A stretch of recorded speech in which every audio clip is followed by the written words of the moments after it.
gbogbo wa lẹ́ẹ̀kan sí pé a tún káàbọ̀ sórí ìkànnì Koikimedia ní 21st of the month of June 2024 ní aago méjì ní ó kọjá ìṣẹ́jú mẹ́rin ní ibi tí a ti fẹ́ gbé ètò ti tọ̀sán yìí jáde.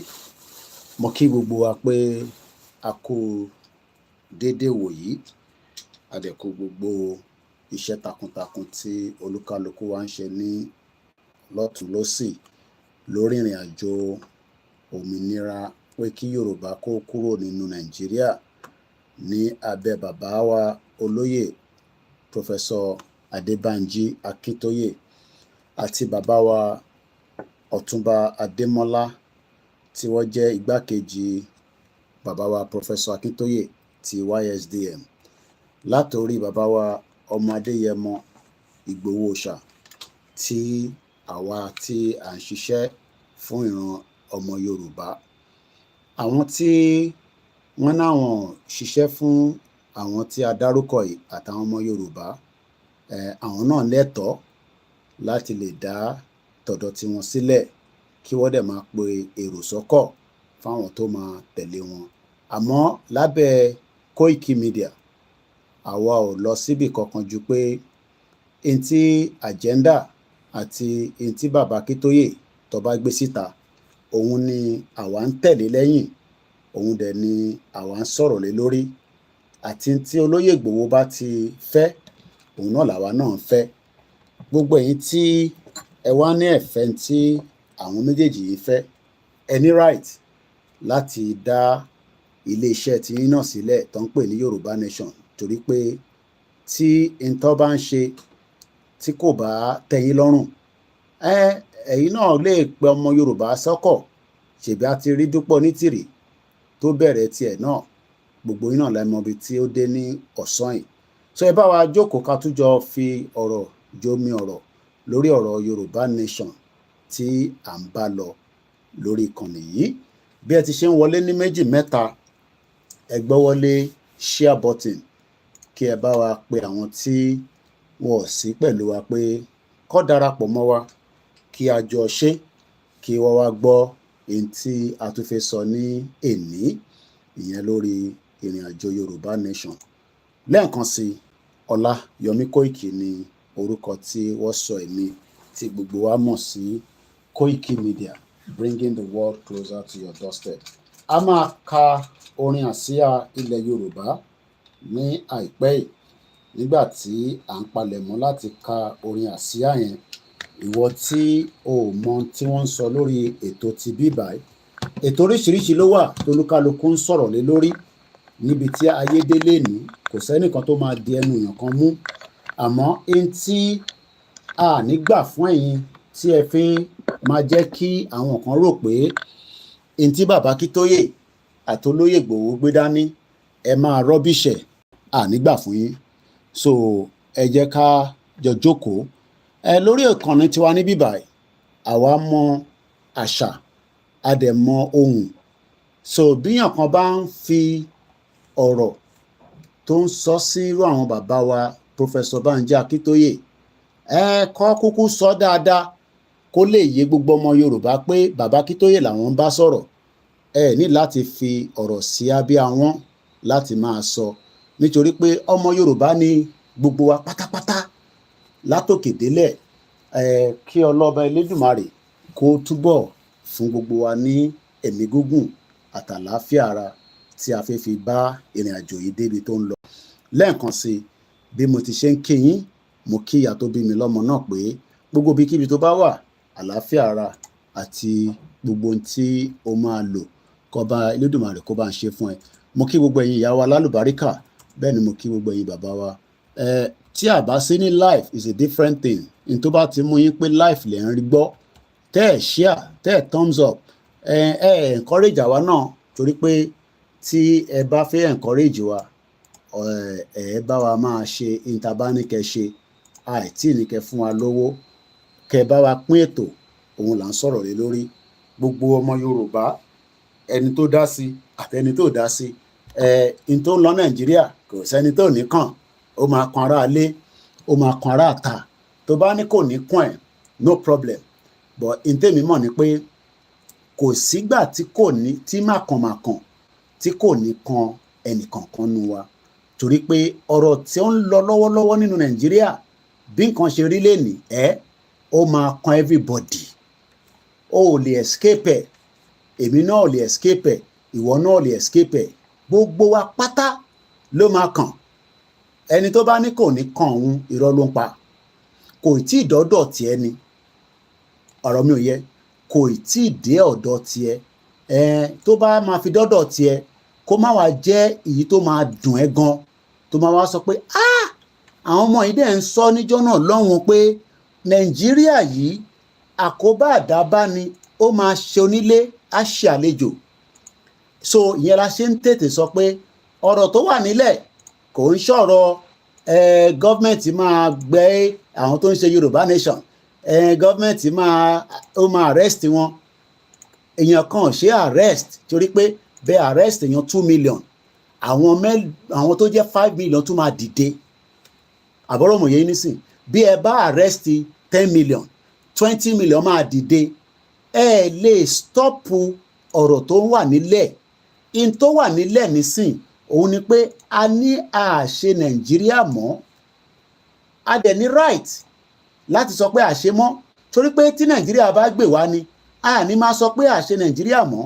So while tí à ń prepare fún ètò tọ̀sán yìí, ẹ jẹ́ ká gbọ́ olóyè, torí pé ẹlòmíì ò mọ tí olóyè fi bẹ̀rẹ̀ movement yìí. So in tí wọ́n bá wá ń sọ pé o ò mọ tó ń ṣe, wọ́n ti tà yín, wọ́n ò tà yín, ìwọ náà dìde. Ìbọ́kùnrin ìwọ náà, ọkùnrin ìwọ náà, in tó lóye ṣe yẹn ìwọ náà jáde kó lọ ṣe. Yìí tẹ́ fi sọ pé tó ti gbowó ni wọ́n ti tà wá, ìwọ náà dìde. Ọkùnrin ni ìwọ náà, ọkùnrin bí olóyè nìyẹn. Má jókòó sábẹ́ ìyàwó ẹ, má jókòó sábẹ́ girlfriend ẹ, dìde kíwọ náà lọ ṣe kí ni, kó lọ ṣe tó lóyè ń ṣe, kó lọ ṣe tí olóyè ọmọ Adéyẹmọ, ìwọ náà lọ ṣe tó ń ṣe. Má wá máa comment, má wá lament. Àmọ́ bí tó ń kó wa lọ o, ṣọ́ ti gbowó lọ́wọ́ Tinubu ni, tó bá gbowó lọ́wọ́ Tinubu ní kó share receipt pẹ̀lú ẹ̀ náà, ní kó share receipt pẹ̀lú ẹ̀ tó bá ti gbowó lọ́wọ́ Tinubu. Torí pé ẹ kọ̀ jáde ẹ máa sọ kábàkàbà kóbókóbó. Ẹ wà nílùú òyìnbó, àìmọye àwọn tó wà ní Benin báyìí láti jẹ́ kí ìrìn àjò yìí kó tẹ̀síwájú. So ẹni tó bá wá ní ọ ti kó wa lọ síbi tí wọ́n kó wa lọ yẹn, ó nídìí láti sọ yẹn, ìwọ náà jáde. Ṣèbọ́kùnrin nìyẹn, ọkùnrin nìyẹn náà. So ẹni tó bá dẹ̀ jọ́kùnrin ó ní máa sọ pé ibo ló ń kó yín lọ, ibi tó bá ń kó yín lọ tó bá tẹ́ lọ́rùn, ìwọ náà dìde, ìwọ náà kó rẹ lọ síbi tó yẹ kó kó ẹ lọ. So ẹ jẹ́ àkọ́kọ́ gbọ́ ọmọ Adéyẹmọ, torí pé ọmọ Adéyẹmọ ló jẹ́ ká mọ̀ pé jàǹbá ti wà nílẹ̀ Yorùbá. tó ẹlòmíì ò mọ̀ pé jàǹbá ti wà ní ilẹ̀ Yorùbá. Olóyè ọmọ Adéyẹmọ òun ló jáde, ló jẹ́ ká tètè gbọ́ pé ewu ń bẹ nílé, torí pé àwọn olóṣèlú wa àwọn dákẹ́, torí pé bẹ́ẹ̀ làwọn ti ń jẹ inú Nàìjíríà, ibẹ̀ ni business center tiwọn. Olóyè ló wá jáde ló ní bí n tó ń lọ lọ́wọ́lọ́wọ́ yìí kò jẹ́ kó rí bẹ́ẹ̀. So ìwọ tó bá wá ń sọ pé olóyè ó ti gbowó lọ́wọ́ Tinubu, tó bá jẹ́ pé owó ló ń gbà lọ́wọ́ Tinubu ni, ìwọ náà ṣe ń tó lóyè ṣe kí Tinubu lè kówó fún ẹ. Ìwọ náà lọ ṣe ń tó lóyè ń ṣe yẹn kí wọ́n bá wá pa ẹ́ sínú ilé bó ṣe pa Àdògán àti Alhaji Fatai. Ìwọ náà lọ ṣe ń tó lóyè ṣe kọ́ tiẹ̀ mọ́lé fún bí ọdún méjì, àti tó bá tiẹ̀ sílé sọdún méjì tó bá máa fi jáde, àwọn ọmọ Yorùbá á máa support ẹ. Àwọn ọmọ Yorùbá lè máa fún ẹ lówó, wàá lè máa tọ́jú ẹ bá ṣe ń tọ́jú olóyè. Ìwọ náà tí o bá rò pé n tó lóyè ń ṣe yẹn kò wá jẹ́ ọ̀nà àbáyọ, ìwọ náà dá lé iṣẹ́ tiẹ̀ sílẹ̀ tó ń pè ní Yorùbá nation. Ìwọ náà dá tiẹ̀ sílẹ̀ náà. O ní láti ṣẹ̀ máa pariwo lórí social media pé àmọ́ ibi tó ń kó wa lọ àmọ́ ibi wọ́n ti kó wa lọ sẹ́ni ibi tó bá kó yín lọ yẹn ò ní láti tẹ̀lé wọn kò yẹ nísìn ibi tó ń kó yín lọ yẹn ò ní láti tẹ̀lé wọn náà nígbà tó bá ń ní ó yá ẹ lọ báyìí ìwọ ló máa sọ pé lọ báyìí o torí pé ibi tẹ́ ń kó mi lọ yẹn kò ní mí nì sí mi àbọ̀rọ̀mọ̀ yẹn ṣe jẹ́ ká play ìtọ́mọdé yẹn mọ tó sọ ní ìjọ náà lọ́hùn tó dàbí àná gbogbo ẹ̀ náà ló kúkú ń ṣẹlẹ̀ lójoojúmọ́ nílẹ̀ Yorùbá lénìí.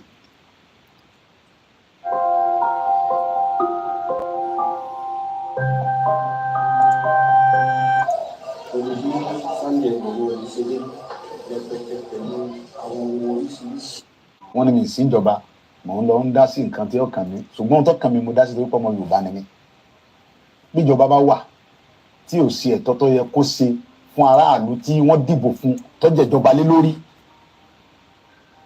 tíjọba bá wà tí ààbò bá sí fún aráàlú tó lóò ṣèjọba lé lórí aráàlú dìde fúnra ẹ̀.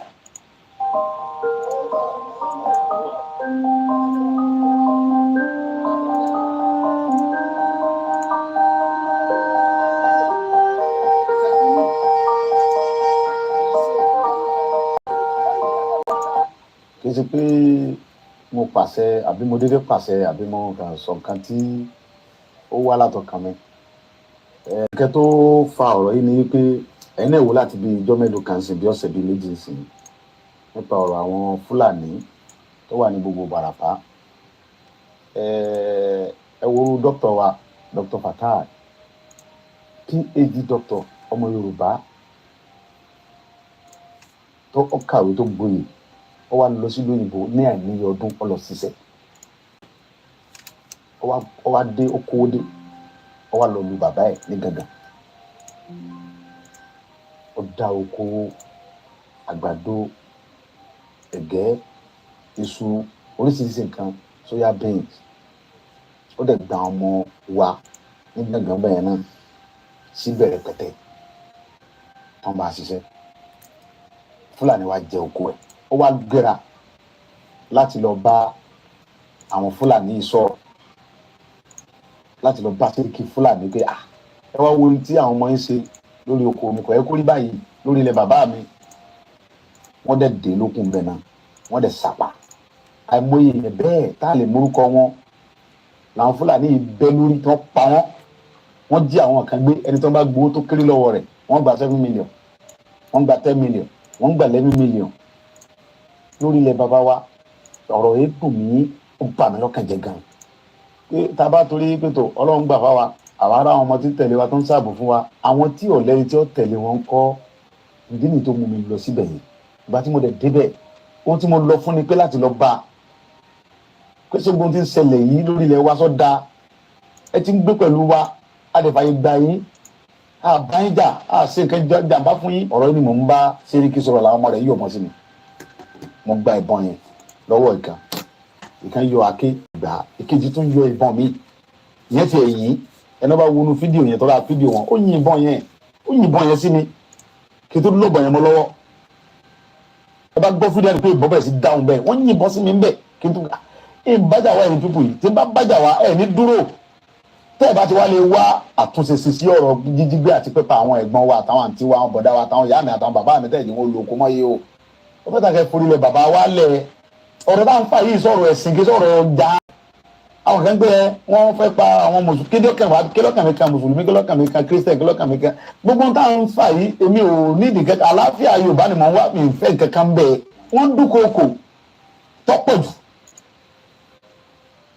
wọ́n dúnkokò ntọ́lọ́hún táwọn tí ń dúnkokò náà mọ̀ pé àwọn dúnkokò mọ́ mi ṣùgbọ́n ohun tí èyí jẹ́ kí ẹ̀rù bà mí ni pé ó ń bẹ nínú Bíbélì pé tíyẹn bá ń jà fún ẹ̀tọ́ ẹ̀ lórí nǹkan bàbá rẹ̀ tó bá kú síbẹ̀ kò sí nǹkan kan torí pé mo mọ̀ pé gbogbo nǹkan tó ń ṣe yẹn fúngbà díẹ̀ ni wọ́n ń dúnkokò láti bí ìjẹ ìrìn tọ́rọ̀ ti ṣẹlẹ̀ ẹ̀sìn náà ti ń pè mí àwọn fẹ́ wá wọ́n máa arrest mi wọ́n ti ń sẹ́ni mẹ́sẹ̀jì oríṣiríṣi pé wọ́n fẹ́ wá gbé mi nílé ẹ̀rù kankan ò sì bà mí. gbogbo àwọn ọba tó wà ń bẹ pátápátá inú wọn dùn wọ́n sì fọwọ́ sí pé ìyà tí ń jẹ àwọn yìí ti tó àwọn òfin Fúlàní lórí ilẹ̀ bàbá àwọn ọmọ pépà ti tó àwọn tí wọ́n ń pa iná làwọn jọba lé lórí tí fídíò sì wà àwọn ọba gan ni wọ́n ń pè mí pé ìyà jẹ àwọn yìí ti tó àwọn tí wọ́n ń pa àwọn ọmọ àwọn tó ń pa yìí lọ́jọ́ ọ̀la àwọn náà làwọn sì jọba lé lórí ó ti tó bẹ́ẹ̀ kò sí àgbààgbà Yorùbá tínú rẹ̀ ò dùn sí pé kò sínú àgbà ẹ̀rù ń bà wọ́n náà ni ẹ̀rù ń bà wọ́n bàbá wa ni inú tí wọ́n ní òdùn bí wọ́n ṣe ń pa wá bí Fúlàní ṣe ń jí wa gbé tó ń gbowó lálá lọ́wọ́ inú wọn òdùn ṣùgbọ́n ẹ̀rù ń bà wọ́n kọ́ bá mọ́ yọ wọ́n nípò bí tí wọ́n wà sẹ́wọ̀n yìí pé nígbà tí wọ́n ń jí àwọn aráàlú gẹ̀gẹ̀ gbé tí wọ́n ń pa wọ́n tẹ́nì kankan sọ̀rọ̀ ńgbọ̀ ya wọ́n lọ jí ọmọ ọba gẹ̀gẹ̀ gbé ọmọ ọba tí ń bẹ lórí yìí gẹ̀gẹ̀ lọ́wọ́lọ́wọ́ wọ́n jí ọmọ bàbá gẹ̀gẹ̀ gbé fúnra ẹ̀ tó fọ́kọ́ díẹ̀ bí wọ́n sì gba 4 million lọ́wọ́ bàbá kan tó gbọ́ ọmọ bàbá fún bàbá àwọn Fúlàní torí pé ńgbọ̀ ọba ya àyè ti gba àwọn Fúlàní ìdẹ́bi pé wọ́n wá gbé ọba fún ẹnu ààfin wọ́n ní kọ́ lọ kí buwara lọ dáwọ́ jọ àwa Yorùbá sì sùn a sì dákẹ́ a sì sọ̀rọ̀ àwọn bàbá wa dẹ̀ dákẹ́.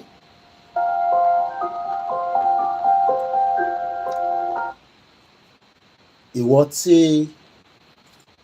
ara bá ń ta pé ọmọ Adéyẹmọ Ìgbòho ṣà ibi tó ń kó wa lọ ara ń ní ẹ ò lè dúró ẹ pọ̀ bẹ́ẹ̀ o ẹ pọ̀ kò ń ṣèyàn kan kò ń ṣèyàn méjì what you can do is to start your own Yorùbá Nation movement má wàá fi ti bàbá Akíntóyè àti Ìgbòho má fi kẹ́wọ́ torí pé gbogbo wa la ní làákàyè bíyàn bá dẹ̀ ń sọ̀rọ̀ tí ẹ bá ń sọ̀rọ̀ àwọn tó mọ̀rọ̀ gbọ́ náà wà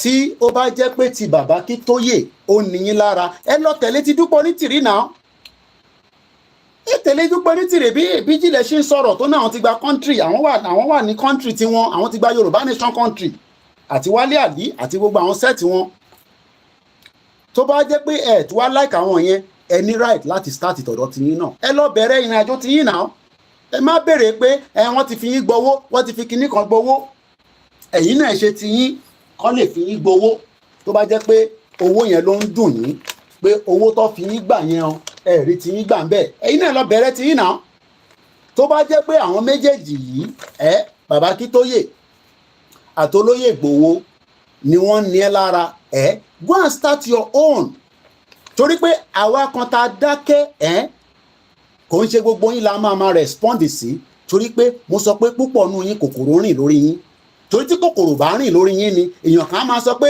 àwọn ibi tó ń kó wa lọ ṣèbí bí Dúpẹ́ náà ṣe dé nìyẹn tó ní wọ́n fi olóṣèlú ni wọ́n tó pariwo òfò ẹja play anthem ilẹ̀ Yorùbá ká tó máa tẹ̀síwájú lórí ìrìn àjò ti tọ̀sán yìí èmi ni wọ́n pè ní Ọláyọmí Kóìkì tó o bá mọ̀ tẹ́lẹ̀ o ti mọ̀ náà nísìn kò ń ṣàjòjì lórí social media kò ń ṣe pé gbogbo èèyàn ló mọ̀ mí káàkiri gbogbo àgbáyé but at least ó ṣe kò ṣe àdúpẹ́ fọlọ́run pé ibi táwa náà ń sọ̀rọ̀ dé àwọn méjì mẹ́ta ń gbọ́ wa bí kò tẹ̀ ń ṣe gbogbo ọmọ Nàìjíríà ló ń gbọ́ wa in tó máa jẹ́ kí gbogbo ọmọ Nàìjíríà gbọ́ra wọn yé nísìn ó ti wà nù Nàìjíríà báyìí in tó máa jẹ́ kí gbogbo ọmọ Nàìjíríà gbọ́ Kóìkì àti Ìgbòho àti àwa Yorùbá Nation campaigner ó ti wà nù Nàìjíríà ó máa nà yín lẹ́gba ó kù díẹ̀ ni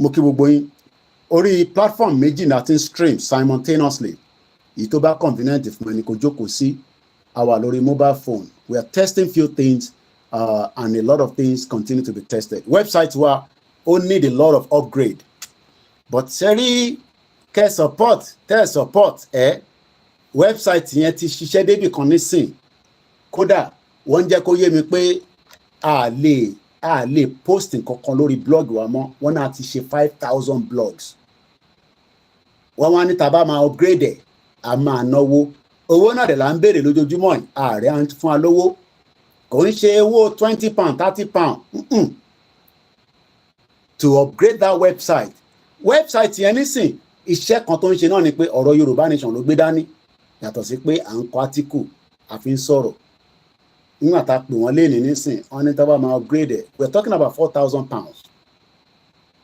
£3,999 ni wọ́n quote mi láti fi upgrade the website yẹn sí premium tó dẹ̀ máa ní gbogbo ohun tó yẹ kó ní ṣé iṣẹ́ tó ń ṣe téèyàn bá lọ sí wẹ́bsáìtì ẹ nísìn o ò lè sọ pé wẹ́bsáìtì eléyìí kò sọ̀rọ̀ nípa Yorùbá Nation.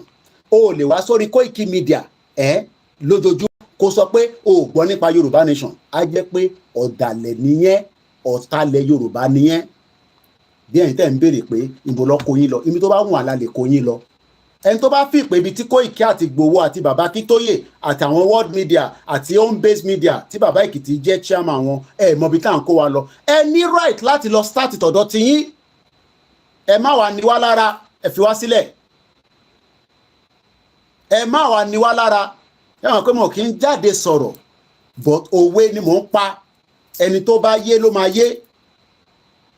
Torí pé tẹ bá ní làákàyè ni tí ẹ ní ẹpọ̀n tí ẹ dẹ̀ ní tí ẹ ní ẹpọ̀n tẹ́yìn náà jẹ́ ọkùnrin tí ẹ wá ní ẹ̀mọ́ bíi tí Ìgbòho ń gbé yín lọ. Ẹ lọ bá ẹ̀yin náà lọ Nàìjíríà náà. Ẹ lọ Nàìjíríà kẹ́ lọ ṣe tí Ìgbòho ń ṣe kẹ́tẹ̀ bá wa lídìí rálì díẹ̀ nínú Nàìjíríà. Ẹ jáde kò ń ṣe pé kẹ́ wà lábẹ́ ìyàwó yín kẹ́ wà lábroad kẹ́ máa ṣẹnu ṣùbùlù kẹ́ máa ṣẹnu ṣọ̀bọ̀lọ̀. Àmọ́ ibi tó ń kó wa lọ ṣèbí iná ṣe ṣiṣẹ́ títí nísìn wọ́n bí jìlẹ̀ da mo sọ kó kúrò níbi tó wà nínú tọ́kì yẹn kó lóun lọ sí Yorùbá Nation country tó gbà wọ́n bíbà bẹ́ẹ̀ da àtìyẹ́ ẹ̀ gbogbo ẹnu mo fi sọ. Tẹ́ni tí bàbá Akíntóyè bá declare Yorùbá Nation lẹ́nìí kò sí any reason tí mo gbọ́dọ̀ wà nílùú yìí mọ́, kò sí kankan tí mo ń ṣe nílùú yìí, ilẹ̀ Yorùbá yẹn ni mò ń lọ. Àjọ máa tátán sọ̀run ni, àjọ máa ṣèjọba yẹn ni, tá a máa ṣe gbogbo ẹ̀ tó máa ran gbogbo ọlọ́run. Tinubu náà sá kúrò ní Nàìjíríà nígbà tó fi pa á, nígbà tásìkò tó ó wálé, tásìkò bá tó àwa kan ń bọ̀, kò sí bá bálẹ̀ ẹni tó ní ká má délé ilé ọmọdé babalẹ́rù bọ̀kẹ́ wọn máa ní ẹ̀mọ́ bí tó ń kó yín lọ́wọ́ ti gbowó àti gbowó náà nìyẹn. Ẹ̀yin náà ẹgbà ti yín ẹ lọ bá Tinubu, ṣèbí Tinubu háwó, ṣèbí ọmọ àlè lòun òun máa ń háwó káàkiri ti ẹni. Idiot all over the place. Ẹ wà ní abroad, ṣé abroad yìí láti máa gba Yorùbá Nation? Mo sọ fún yín pé gbogbo ilé tá à ń create yìí Ìgbòho ti ṣe 7% ní Ìgbòho ti ṣe sínú Nàìjíríà. Ẹni tó bá rò pé UK lẹ ti máa gba Yorùbá Nation ẹ ń tọ́ra yín. Tó bá rò pé Amẹ́ríkà ló ti máa gba Yorùbá Nation you are fooling yourself. Ilẹ̀ Yorùbá yẹn gangan láti máa gba Yorùbá Nation yẹn. Mo ń bọ̀ ọmọ ìtìdè. Orílẹ̀-èdè Kàgbéga Kàgbéga Kàgbéga ìgbàgbọ́ bàtí bẹ̀rù ká ṣiṣẹ́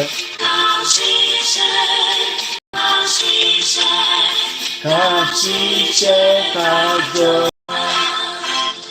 ìṣẹ̀kùn àtòmìnira ìkẹjẹ́ ká mọ́lẹ̀ pa tẹ̀síwájú ọmọ ire àtọ̀hún tó dára ọmọ Oòduà nìyẹ ó sì ipò ẹ̀tọ́ rẹ̀ ìwọ ni.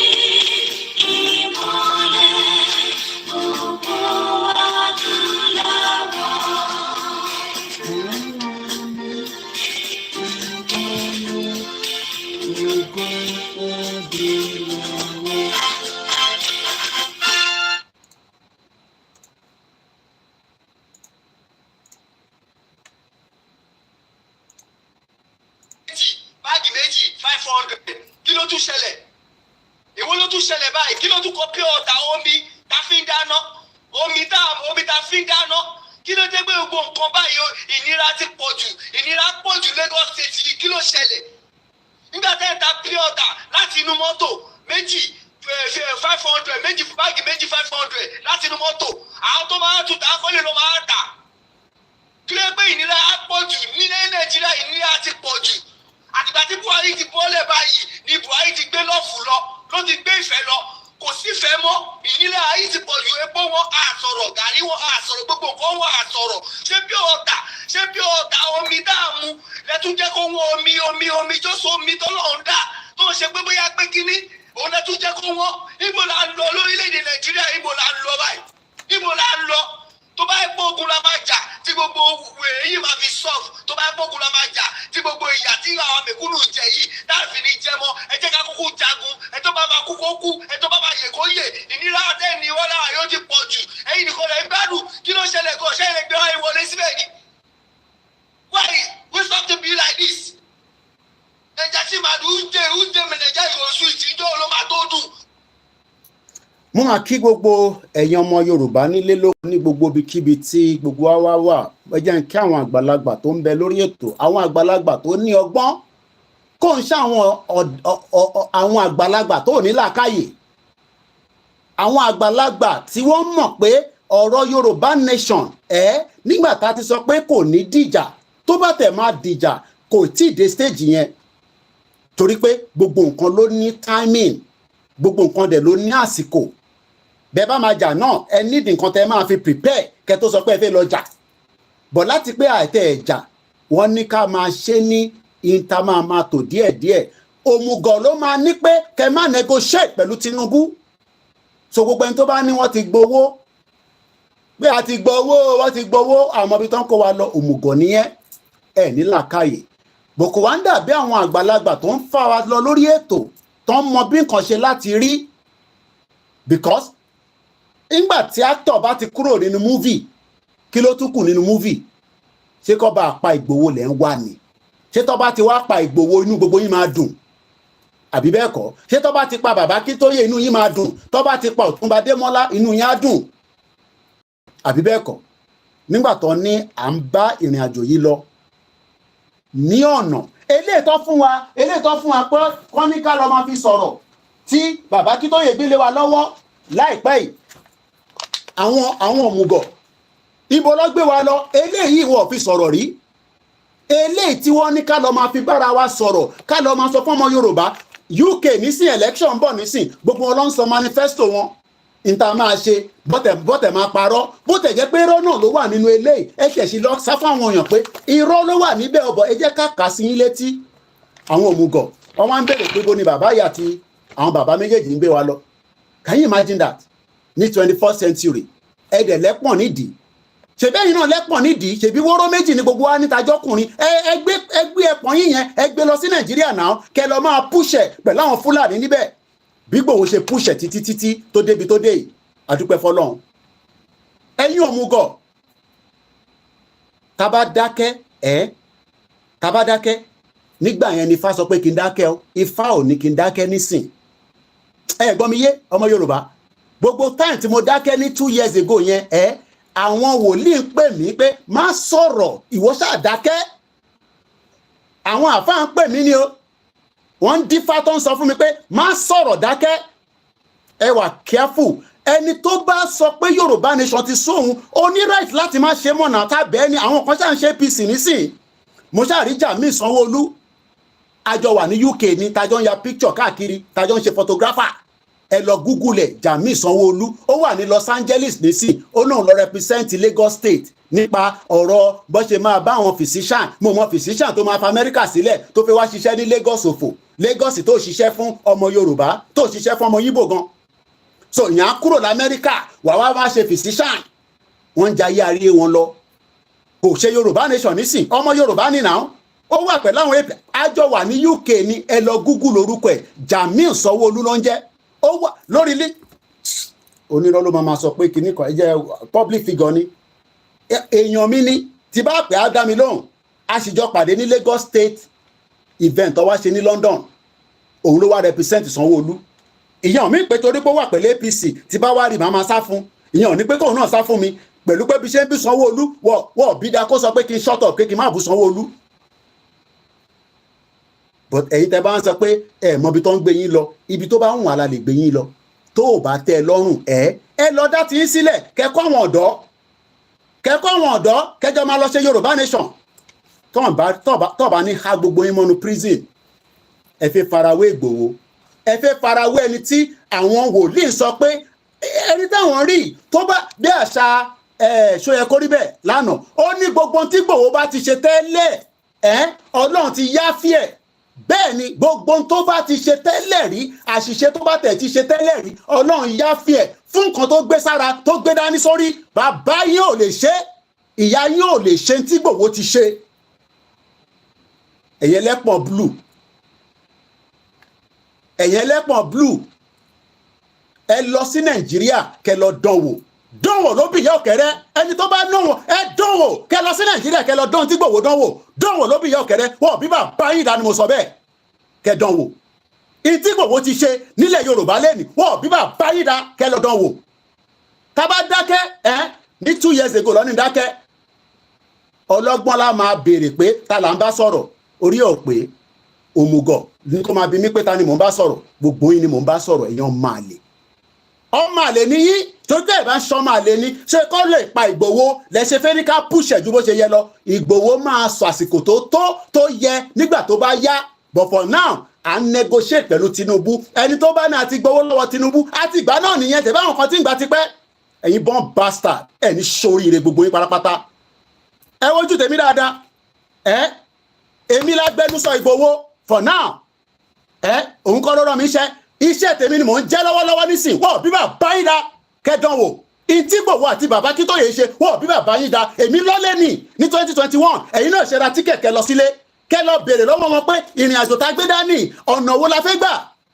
ẹ jókòó sí abroad ẹ̀yin náà ń sọ Yorùbá nation ẹ fẹ́ dárìn àjò rú ẹ lọ bẹ̀rẹ̀ tiyín gbogbo ọmọ tó bá fẹ́ tẹ̀lé yín kẹ́kọ́ lọ bíá orí TikTok láti máa gba Yorùbá nation sórí YouTube láti máa gba Yorùbá nation sórí Facebook láti máa gba Yorùbá nation ìrọ̀lẹ́ ń pa ilẹ̀ Yorùbá yẹn gangan ní Yorùbá nation máa ti jáde àsìkò tí tó ni inú ilẹ̀ Yorùbá gangan ní Yorùbá nation máa ti pull out láṣẹ Èdùmàrè lágbára Jésù Kristi ní gbogbo ibi tó ti ké útúbà lẹ́nìí kò ní dá fún yẹn ní soríire ní gbogbo ibi tó ti ké útúbà lẹ́nìí tó bẹ́ẹ̀ láti ṣe tí Ìgbòho ti ṣe gbogbo ẹnu wọn fi sọ.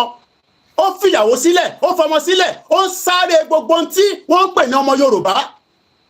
ẹ̀yin wá ń sọ pé ẹ̀mọ́ bí tó ń kó yín lọ ó ti gbowó ní sóríire gbogbo yín mú sọ born bastard. a sì rọra ń wojú ara wa ni mo sọ fún yín ẹni tó bá tó bẹ́ẹ̀ ẹ ra tíkẹ́ẹ̀tì kẹ́nìṣó Nàìjíríà kẹ́ lọ ṣe tí Ìgbòho ṣe tó bẹ́ẹ̀. eléyìí ló wà lamẹ́ríkà nísìn tó ń jayé orí ẹ̀ lọ wọ́n pè ní Jamiu Sanwó-Olú ayé orí ẹ̀ ló ń jẹ lọ báyìí nísìn táwa máa ṣe fídíò àwọn wo ló ń fúlù àwọn wo ló fẹ́ máa fúlù àwọn kan lẹ àwọn tó wà Nàìjíríà lẹ́lẹ̀ máa fúlù irú òun ò lè fúlù èmi ó mọ̀ bẹ́ẹ̀ pàdí mi gidi ni Jamiu Sanwó-Olú kò jẹ́ pé mò ń bring it down Jamiu Sanwó-Olú ń bọ̀ ẹ̀jẹ̀ ńlọmọ jáde ó náà wà Los Angeles nísìn wọ́n wá àwọn physician ta ló mọ bí tó ti ń fi kíní kan sẹ́nu tó máa há síbẹ̀ ẹ jẹ́ kó máa fúlù yín ẹ jẹ́ kí gbogbo àwọn yẹn máa fúlù yín pé Nàìjíríà sì máa da níbo ló fẹ́ da sí Nàìjíríà ò lè da láyé gbogbo ẹni mo fi sọ òun lélẹ̀ public figure ni òun lélẹ̀ Jamiu ṣẹ́rí òun wà l'Amẹ́ríkà ẹ gbọ́. Hi guys, how you doing? I'm right here. bó ṣe òyìnbó ẹ̀ dábàá ṣẹ́rí. In the beautiful Los Angeles, California. I'm here for the ANPA Conference 2024, and I'm just walking down to the JW Marriott where the conference is being taking place. ANPA stands for Association of Nigerian Physicians in America. This is a proud body of the best of our best, you know. Best of our ní sùúrù síbẹ̀ best of our best kí ló ń ṣe l'Amẹ́ríkà tó ìtì padà wá sílé.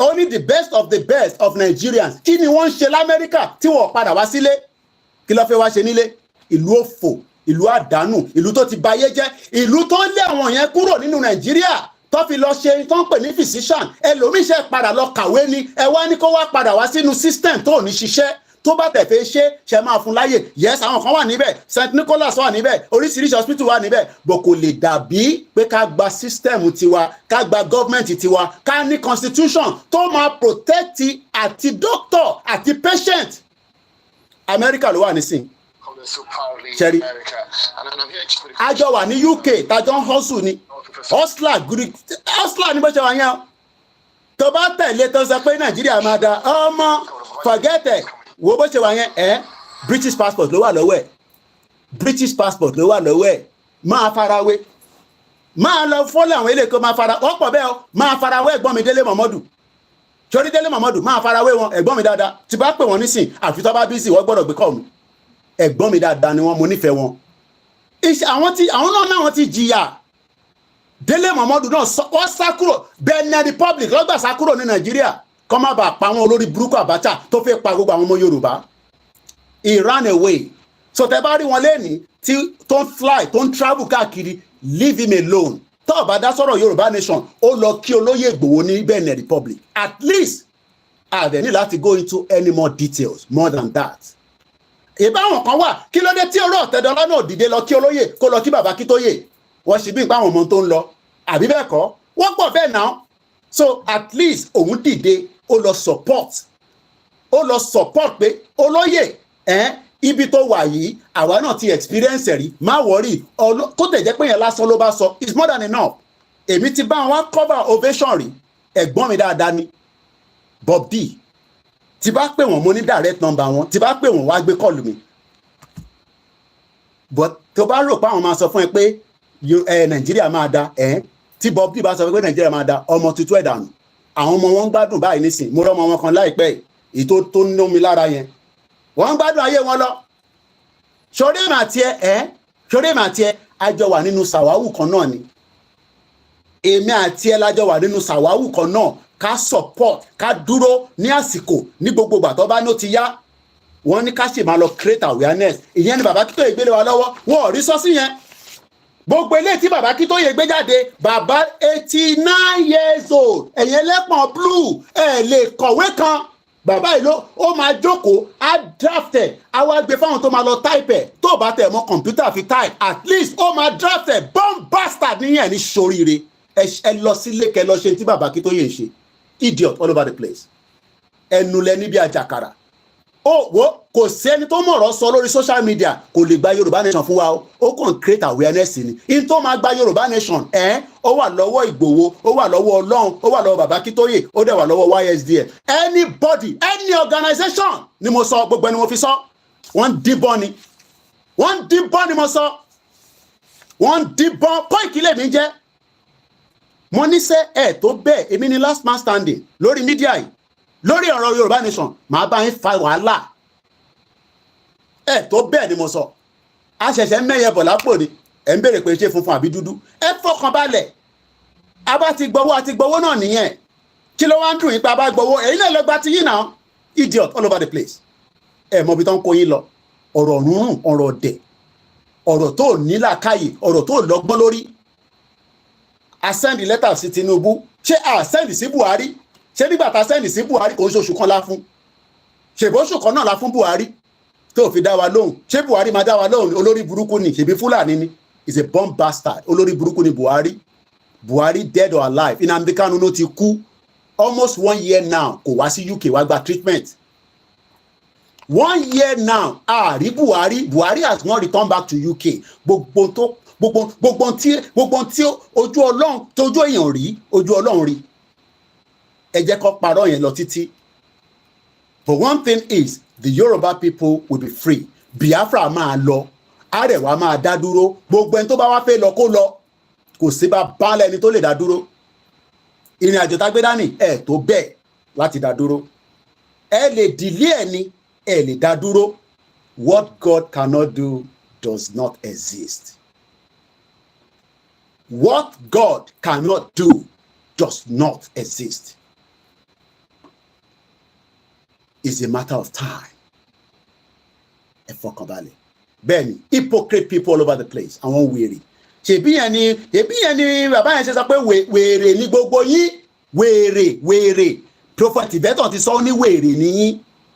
Wèrè aláṣọ ní yín. Iṣẹ́ ò rẹ̀ ṣe. Ṣé gbogbo rally ta ṣe ní UK, ta ṣe l'Amẹ́ríkà, and then so what? And then so bloody what? Kí ló mú jáde? Ó kọ́ create awareness ni. The real deal gangan àwọn tó ṣe rally ní Nàìjíríà ni.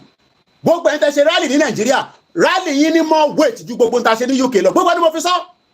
Gbogbo ẹnu ni mo fi sọ. Ẹni kọ́ wá challenge mi. I am the forefront burner nínú pé à ń ṣe rally ní UK. Gbogbo ìta ṣe ní Nàìjíríà ó ní more weight ju ìta ṣe ní UK lọ. Fact lẹ gbọ́ lẹ́nu mi yẹn. Fact lẹ gbọ́ lẹ́nu mi yẹn. Gbogbo rally ta ṣe nínú Nàìjíríà ó ní more weight ju ìta ṣe nínú UK àti America lọ. Àti anywhere tó bá ti ṣe rally ní gbogbo àgbáyé. But at least those two countries need the big point of contact ní abroad. Tá bá mú America, a máa mú UK. But èyí tẹ́ ṣe ní Nàìjíríà, gbọ́n tó lóye sọ ni.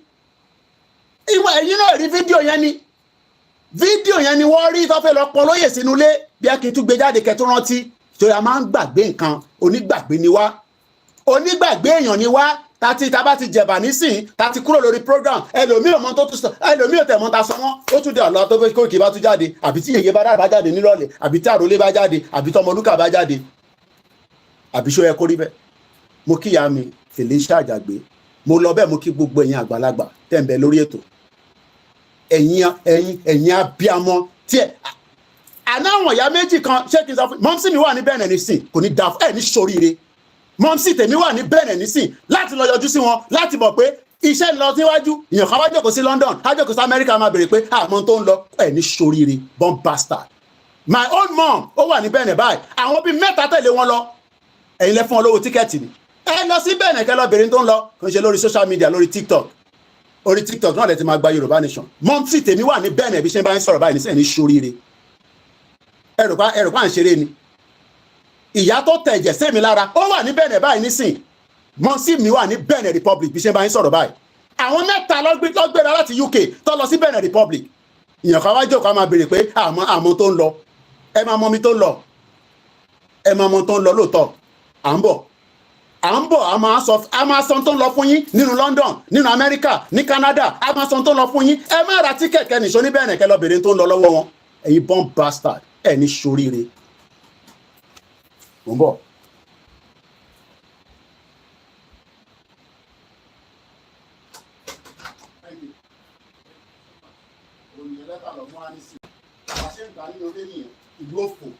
lẹ́tà lọ gbé dé nísìn pásù ti dé báyìí nísìn Nàìjíríà kò sí kankan tó ń ṣiṣẹ́ òun ní sórí òde sí òní rà dírẹ́sì ẹ̀yin tẹ́ mọ̀ bó ṣe ń lọ.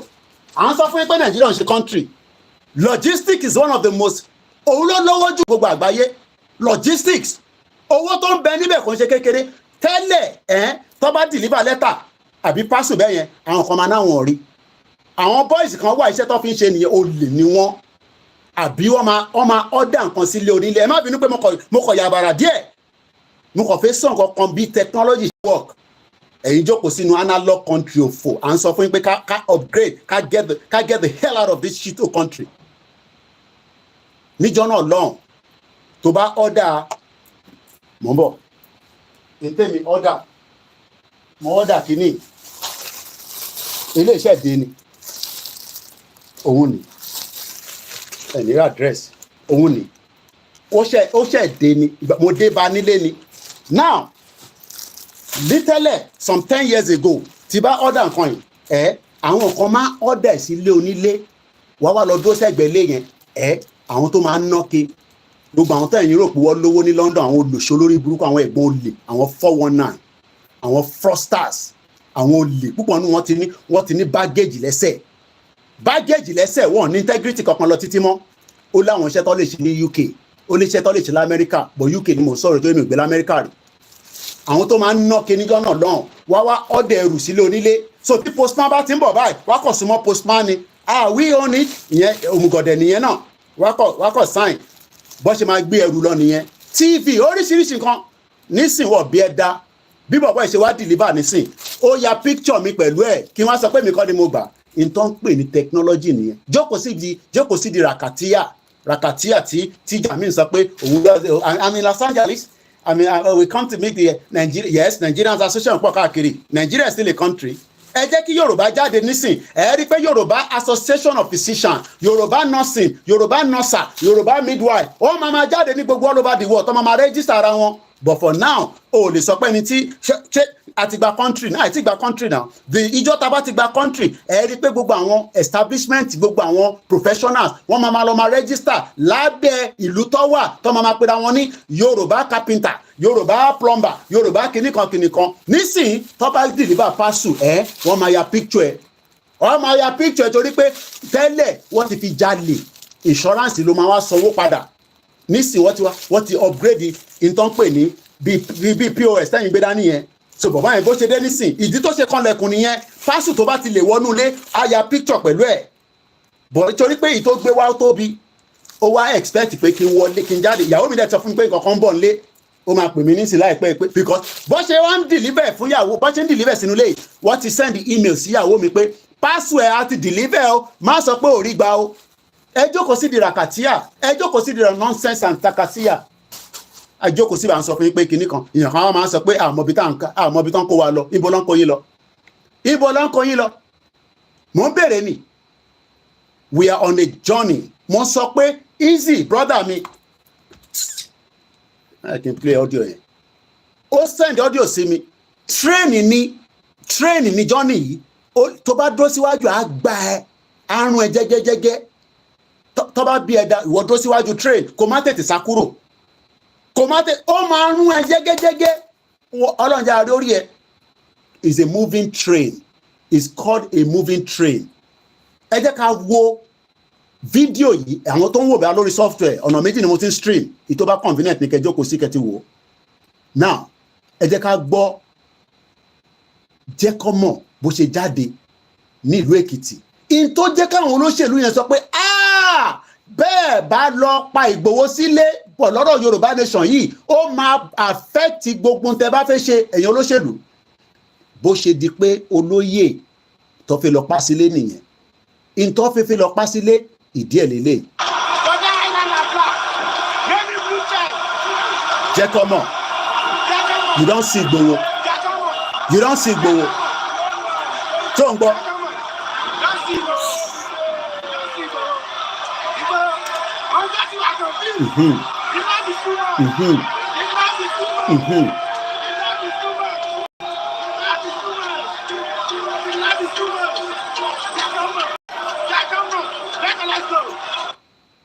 ẹ̀yin náà lọ dán wò ẹ̀yin náà lọ ṣe ẹ̀yin náà lọ bá wa ṣe jẹ́ kọ́mọ̀ kọ́ fídíò yín ká lè máa porúkọ yín.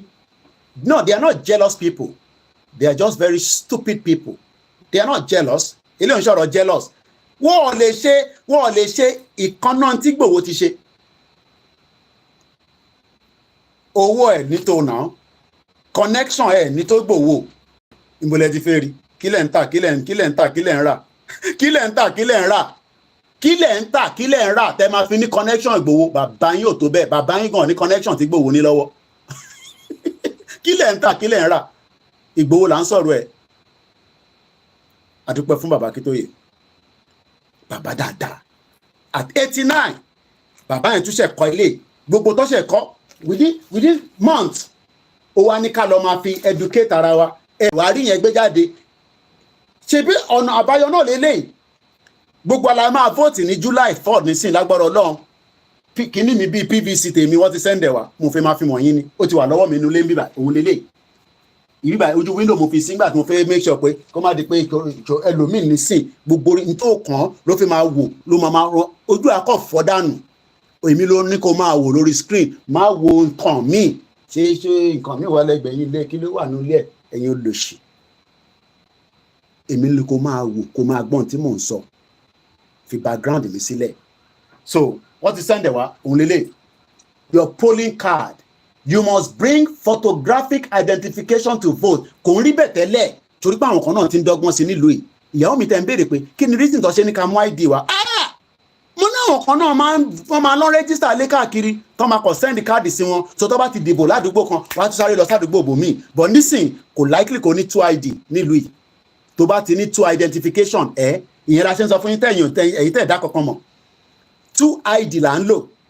we are Nigerians we are Yorùbá so wàá gbé Nigeria dání Yorùbá yẹn ó wà lẹ́gbẹ̀ẹ́ kan so wàá wá ní which side of Nigeria Igbo drug dealer Yorùbá ritualist Hausa àwọn 419 làwọn yẹn ẹ wo bó ṣe pín gbogbo wa òun lélẹ̀ nísìn wọ́n ti send ẹ̀ wá you must bring photographic identification to vote.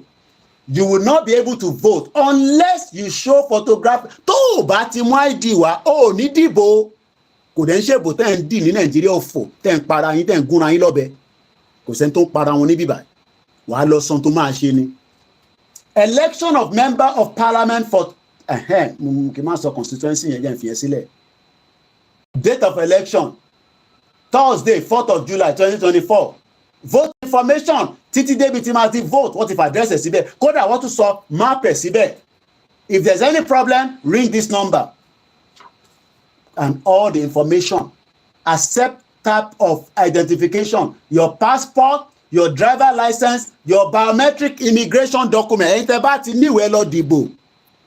Ẹ̀yin tẹ́ wá jẹ́ student, mo wá mọ̀ bẹ́ẹ̀ student ní right láti vote, I don't know. But ẹ bèrè lọ́wọ́ àwọn student kìíní yín. Your Oyster card, ẹni tó bá pé 60, ẹ rántí Oyster card.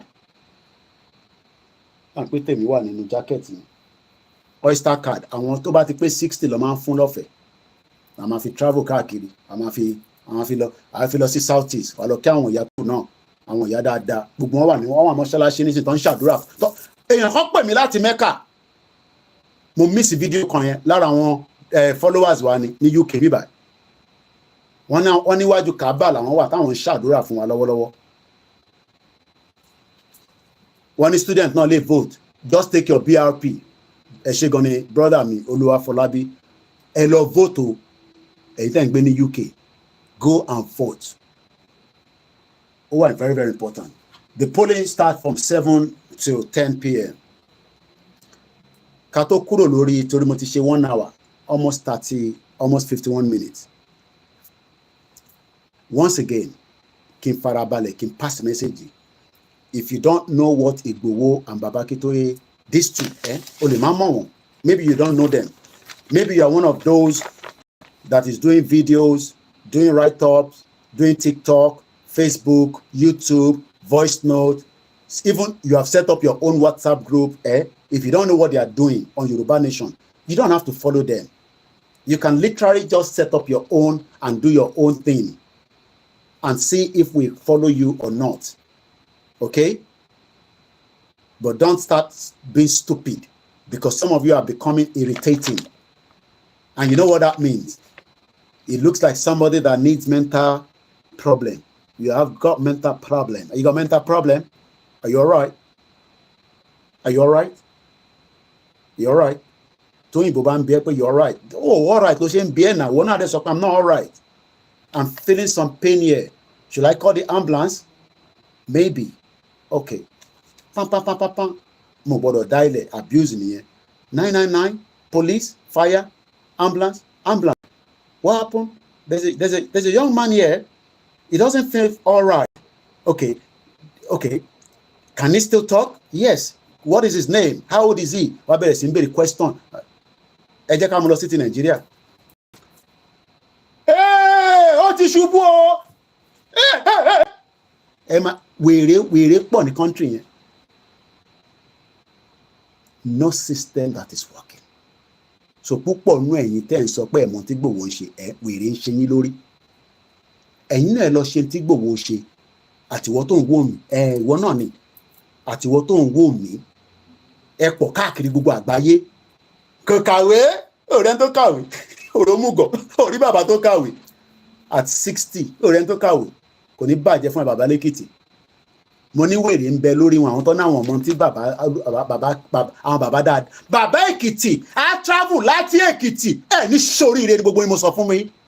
Á lọ láti Èkìtì á wá gbéra lọ sí Bẹ̀nẹ̀. Ẹ mọ distance yẹn. Ṣé mo tó lè ṣẹlẹ̀ láàrin Èkìtì sí Bẹ̀nẹ̀ ní títì tó da ẹ̀yin jókòó sí abroad pẹ̀lẹ́pọ̀n blue ẹ̀ ń sọ pé ẹ̀mọ́ tán ṣe ní sóríire ni mo sọ fún yín. Wọ́n ti ní kí ẹ máa ṣe pé but eléyìí special ni. Special ni kí n máa dárúkọ orí òpè a ní láti dárúkọ ẹni tó bá báwí náà ló báwí idiot all over the place. Ọmọlúkà ló ń lọ níjọ́ òní tó l'accident láàrin ìlú tó yẹ kí títí máa smooth dé Benin Republic.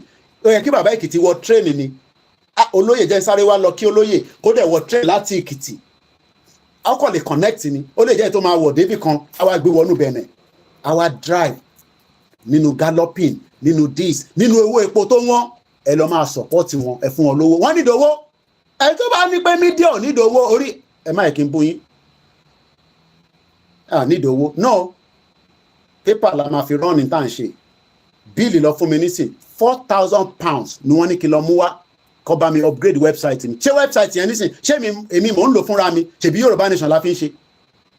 Ibo mo ti fẹ́ rí £4,000 nísìn nígbà tí mo ta drug tí mo dẹ̀ ṣe cocaine mo ò dẹ̀ ṣe yahoo yahoo ní UK bẹ́ẹ̀ lẹ́ ń ṣe yahoo yahoo Nàìjíríà àwọn ò rí yahoo yahoo ṣe níbí báyìí ẹ̀yin lẹ́ ń ṣe Nàìjíríà kò ń ṣe gbogbo yín o àdẹ̀gbọ́wọ́ olóṣèlú ẹlòmíì ṣẹ́rẹ́nu yín ẹnu yín tẹ́ máa fi ń wa rọ́ọ̀fù yẹn mo ní gbogbo nǹkan kọ́ lèmi máa sọ nísìn mo ò dẹ̀ ní ìwé kankan tí mo fi kọ nísìn but ọjọ́ iwájú ẹ máa kàwé mi ẹlòmíì àmà ó lè jẹ́ kó tẹ̀ máa ti kú gan bí àwọn ọmọ ẹ̀ ló máa kà ó máa ṣe o ohun tí dáàdì mi dẹ̀ ń sọ sí Koiki ohun tí dáàdì mi ń sọ sí Gbòho ohun tí dáàdì mi sọ sí bàbá Akíntóyè àwa náà wà aláti ní classify information ó ẹ̀ fẹ́ kí bàbá Èkìtì sọ gbogbo tó rí ní Èkìtì nígbà tó ní ẹlòmíì bọ́ ṣe ní kó pa tí ẹ pa tẹlifóònù àfẹ́sọ ẹlòmíì àmà pé bàbá Èkìtì pé kí ló sọ kò ní da fún yín ẹ lọ sí bẹ́ẹ̀ nìkẹ́ lọ́ máa béèrè ń tọ́ sọ ẹ̀yin born bastard bàbá Èkìtì kí lẹ wá sọ lọ́hùn ó yá ẹ sọ díẹ̀ fún wa náà ọ̀rọ̀ àṣírí ẹ láìka àṣírí àbí ṣé gbogbo nta Amẹ́ríkà ń ṣe ló ń sọ fáwa o mọ̀ pé nǹkan kan wà tó ń pè ní classified information classify ẹ sì kí ẹ pa ó lè jẹ́ another 30 years ló máa jáde tó bá jẹ́ pé inú ẹ̀ ló máa ti rí ó ti gbowó àtìgbà náà ni ìwọ náà lọ gba tiẹ̀ àwọn lẹ́pọ̀n blue so tó o bá mọ tí àwọn méjèèjì ń ṣe o mọ̀ pé wọ́n jọba bẹ́ẹ̀ wọ́n ọ̀dẹ̀ jọ ń kó kí ló wá ń tẹ̀lé wọn fún fúrò àwa ń ṣiṣẹ́ fún wọn ni mo ti sọ lójoojúmọ́ bàbá Èkìtì ń ṣiṣẹ́ fún olóyè Ìgbòho ni àti bàbá Akíntóyè àti ọmọ Yorùbá bẹ́ẹ̀ lèmi náà ń ṣiṣẹ́ fún yín àwọn kan ní àṣiṣẹ́ fọlóyè o àwọn ń ṣiṣẹ́ fọlóyè o àwọn òṣìṣẹ́ èmi ń ṣiṣẹ́ fọlóyè ni o yàtọ̀ sí pé kódà kó pè mí lẹ́ni pé mo kì í ṣàgbẹnusọ òun mọ́ mo sì ń ṣiṣẹ́ fún náà lọ ni wàláì tàlá sí mọ́bìlá ìlàsí láhùwà kó lóye pè mí pé Koiki o mo ti rẹ́ nìkan o tó lè tún bá mi máa ṣe pa mi o a sì ń ṣiṣẹ́ fún náà ni à ń bọ̀sibọ̀sí tí ọ̀rọ̀ bá yé yín ìyẹn yàtọ̀ Koiki Yorùbá Nation tẹ́ ń ṣe yẹn ìbòlẹ̀ bá ṣẹ́ dé à ń kà lọ́wọ́lọ́wọ́ page àti wà ní week 4 tó bá lọ́wọ́ gbogbo YouTube channel tá à ń ṣe nísìn week 4 la wà kí là ń sọ̀rọ̀ lórí wà bá níbẹ̀ analysis Singapore là ń bá lọ lórí ètò láti bí ìjẹta nísìn Singapore ta ló mọ tán pé ní Singapore àwọn ìlú dáadáa àwọn ìlú tí 1965 àti kúrò lórí ti bí yẹn àti àwọn tí ń tẹ̀lé àti ń báṣẹ́ lọ kí ṣe máa sọ̀rọ̀ lórí yẹn náà máa sọ ní gbogbo prógráàmù ló mọ̀ pé fracas lèmi ń ṣe èyí tí mo sọ yẹn kò tí tó àbí Singapore Singapore ní 1965 ní August ẹ̀yin sisi mi ẹ̀yin súnmọ́ bíbà ẹ má jẹ́ káwọn olórí burúkú ọkùnrin tó níbi kankan gbé yín lọ tó fi mọ mú yín ẹ support Yorùbá Nation tẹ́ ẹ bá wá ní kankan ẹ máa fàdúrà ràn wá lọ́wọ́ torí àwọn ọkùnrin tó wà ń lé nísìn wàá kọ̀ mọ mú yín gbẹ ni wàá bímọ fún ẹ wàá sá lọ wàá lóyún wàá sá lọ ò ní àtẹni tó lóyún ìwọ ló máa rán gbogbo ẹ Yorùbá Nation tá à ń pariwo wàá máa wọ́ndà pé mo gbọ́ tọmọ olúkà ń ṣe program ẹ̀ lánàá àwa kan fẹ́ restructure kò sí restructure lè ṣe anything you will still be in Nigeria wàláì àṣírí wàláì tàláì lórúkọ Jésù inú Nàìjíríà náà la ṣe máa wà kò sí nǹkan tó dàbí pé ká gba ìlú wa sórí ta bá gbà ìlú wa gbogbo yín àtèmi àtiwọ́ tàtẹ kọ́kọ́ gbà ìlú wa yẹn náà ẹ̀rọ máa wọ́n dà pé bọ̀ Koiki ṣé intan sọ ìṣó lè possible gbogbo tí Singapore fi di Singapore ní 1965 wọ́n lé wọn ni wọ́n expel wọn a play video yẹn lánàá ní láti máa play lójoojúmọ́ amawa too much Singapore was expelled from a federation gbogbo ilẹ̀ ìwọ England lánàá àwọn ṣekúṣẹyẹ èmi ò wo bọ́ọ̀lù èyí tẹ̀ wọ́n lélẹ̀ kúkú wo bọ́ọ̀lù èbì sí kíní kàn mí àwọn ò ní táìmù yẹn lóòótọ́ àwọn kọ̀ọ̀kan máa wo ṣé ẹni tó wà lórí 12-hour shift á máa wo football ẹ̀yin tẹ̀ wá Nàìjíríà ní táìmù yẹn tí wọn náà bá wà ní factory tó ń produce wàá rántí pé wọ́n play football tẹ́sẹ̀ máa ru ẹ́ bọ̀ kò sí kankan tó wrong níbẹ̀ bọ̀ kí ni mo fẹ́ fà níbẹ̀ níbẹ̀ àwọn kó tíìmù mẹ́ta lọ wọ́n gbé Scotland lọ wọ́n gbé Wales lọ wọ́n gbé England lọ àwọn mẹ́ta ló lọ represent UK unbelievable mo máa ń wonder pé how do we explain this to mo wo sister mi ẹ má bínú pé mo kàn digress díẹ̀ èmi náà máa wò mo wo Bukky Jesse mo wà lórí ibà mo lie down àti ìyàwó mi ṣe nice oúnjẹ kan fún mi ẹ ní láti mọ̀ àwa ń ṣe mommy and daddy ní pálọ̀ ẹ̀rọ ń ṣe jigijigi o torí ẹlòmíì tó bá ti gbọ́ mommy and daddy jigijigi mommy and daddy pọ̀ lóríṣiríṣi ẹ máa jọ sọ̀rọ̀ jómi ọtọ́rọ̀ ọ̀rọ̀ mo wá wo Bukky Jesse àwọn ilé ìṣiṣẹ́ ó wá ń sọ àwọn ọ̀rọ̀ kan ó ṣe kò tí pé títí fún gbogbo àwọn politician yẹn ṣẹ́rí gbogbo wa àtàwa a sì máa wá sí the same pointer bọ̀ ẹ jẹ́ káwọn máa bá ṣẹ́tàn ṣe lọ bí Ọlọ́run ṣe rán gbogbo wa pátá because in tó ń ṣe àwọn yẹn tó ń jà fún yẹn òun náà ló ń ṣe gbogbo wa ṣe ìwọ wá justice fún rẹ ọ̀ràn pé tó wà láyé gan nídìí justice èmi gan nídìí justice tí mo nídìí Nàìjíríà ò fún mi gbogbo wa la nídìí justice a country that cannot protect its citizen is a failure ìkúnlẹ̀ abiyamọ mo ka story kan lórí mo post ẹ tó bá ń follow wa dáadáa website wa ó ti mẹ́hẹ ó sì wà but blogging wa a lè continue wọ́n ní mo ti reach 5,000 wọ́n ní kí n lọ upgrade ẹ̀ mo dẹ̀ tí ní 4,000 pounds so for now arara máa manage pẹ̀lú àwọn post tá à ń post ẹ lè rí líǹkì website wa tó máa jáde pẹ̀lú article wa tó ní 4,000 pounds tí mo fi gbé fún wọn mo dẹ̀ jálè tabarẹ́ni tó bá ní Koiki òun á bá ẹ san lẹ́sẹ̀kẹsẹ̀ within 7 days wàá bá wa upgrade ẹ̀ but ní 4,000 pounds mo kí ẹ lẹ́ẹ̀kan sí bàbá lẹ́kìtì now bí ṣe ń sọ lọ mo rí story kan ìkúnlẹ̀ àbí ẹ máa ń múyàn ẹ jẹ́ n kà fún yín kí ni mo sọ mo níyàwó mi máa pè á fi confam ẹ máa wòrán wọn kí la rí gbọ́.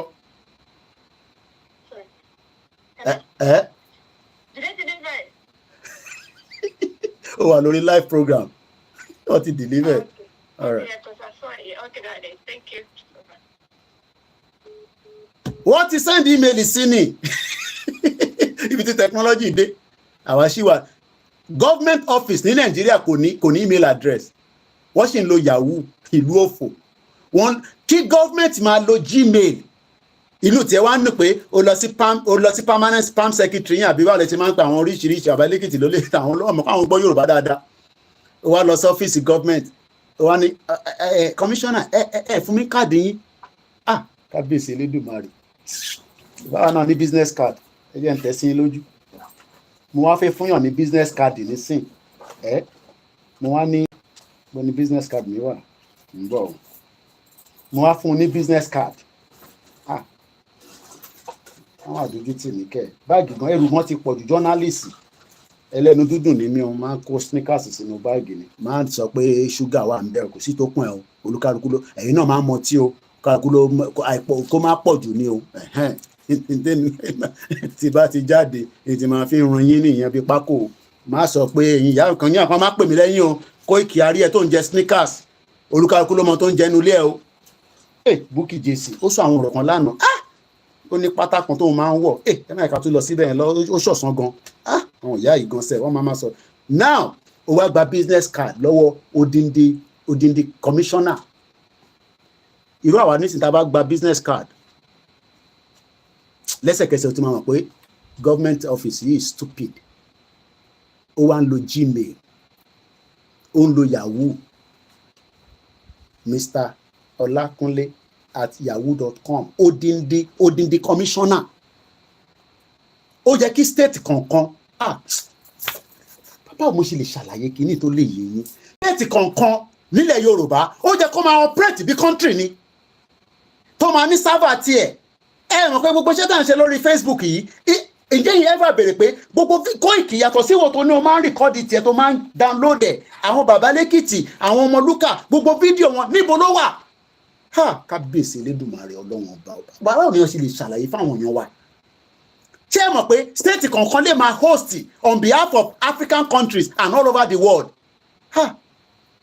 ìyá máa ti jà àwọn èèyàn wa o ṣé gbogbo fídíò tá à ń ṣe lórí social media gbogbo comment tó ń comment gbogbo program tó ń post sórí timeline ìjọ ever béèrè pé níbo ló wà. Have you ever asked where it is? Mo bí yín ní òní gbogbo fídíò tẹ́ ń wò káàkiri lórí YouTube ibo ló ń store ẹ̀ sí.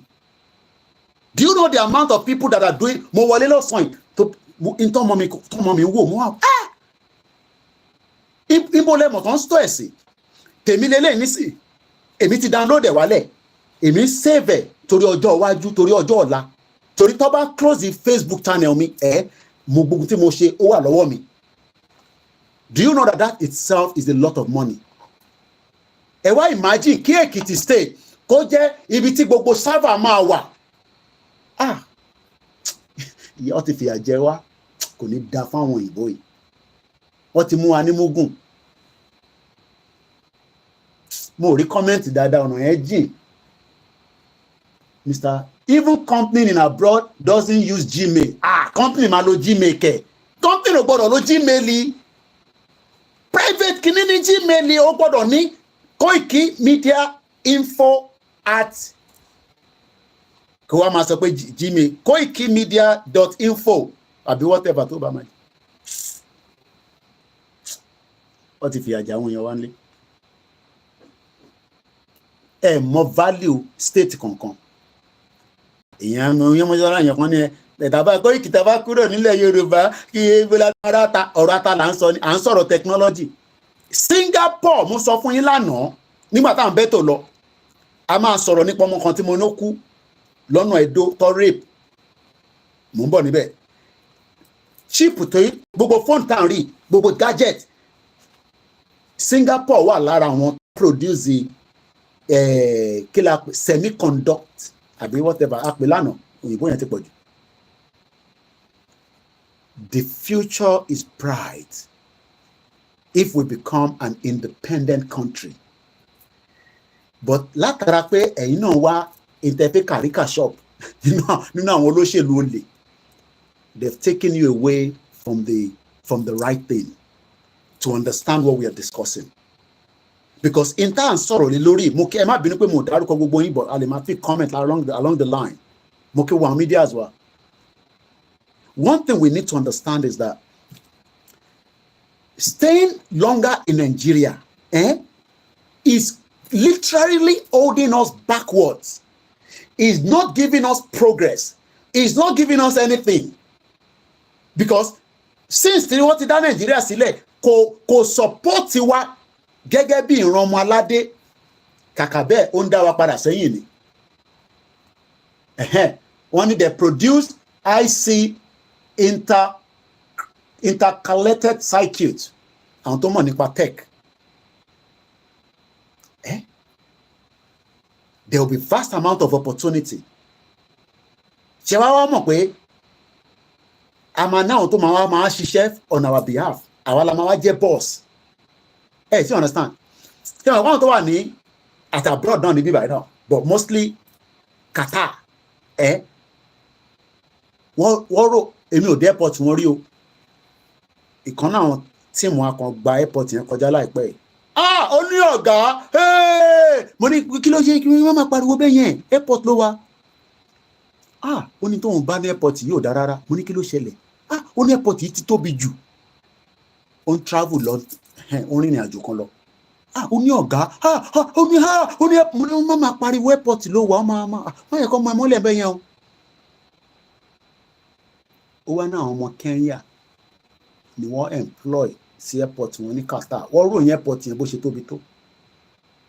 Ṣé mọ̀ pé each state nílẹ̀ Yorùbá is like a bonanza fún wa because for the fact pé a tẹ̀ ní ilẹ̀ tí a lè kọ́ńkan sórí ẹ̀ ṣé wọ́n mọ̀ pé ilẹ̀ tiwa tó wá dájú tilẹ̀ Ìgbò lọ ta ló mọ̀ bẹ́ẹ̀ ṣé mọ̀ pé àwọn ní a lot of erosion ní south east wọ́n máa níṣẹ́ tó pọ̀ láti ṣe lọ́jọ́ iwájú ṣé mọ̀ pé long bless àjọ tiwa yẹn integrated circuit bẹ́ẹ̀ ni ẹ ṣe gan ni Prince Ade Singapore ló wà lára àwọn tó ń ṣe integrated circuit.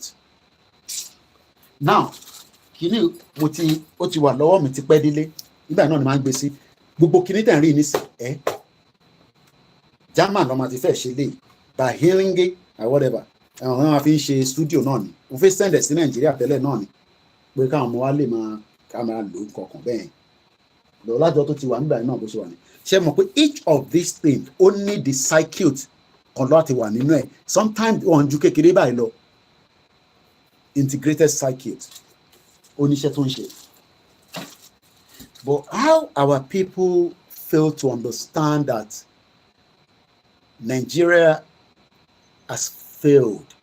Ṣé mọ̀ pé tó bá yẹ pé Nàìjíríà ò tẹ̀ fail wa, tó bá yẹ pé ó gbé wa débẹ̀ díẹ̀, ìwòrán ẹ̀wọ̀n ẹ̀ ṣọ́tọ̀ Koiki ètò olówó London ẹ̀ ṣe bí ìyá tèmi rí orí future ló ṣe gbé mi, sá má fìyẹn bínú sí mi, mo máa ń sọ bẹ́ẹ̀. Ọmọ olówó ni mí ní Nàìjíríà kí n tó wá sí UK. So máa wò pé torí pé mi mo wá sọ̀rọ̀ tàtàtà ẹ̀yẹn wá ń bí ẹnu no ìwọ máa rò bẹ́ẹ̀, ìwọ máa ro ọ̀rọ̀ tí mò ń sọ pé future wa là ń sọ̀rọ̀ lé lórí. Má ro bó ṣe ń rí ìyá kí ló ń ṣe torí wà ní London má ro bẹ́ẹ̀ mo sì tèmi ti rí future yẹn ni.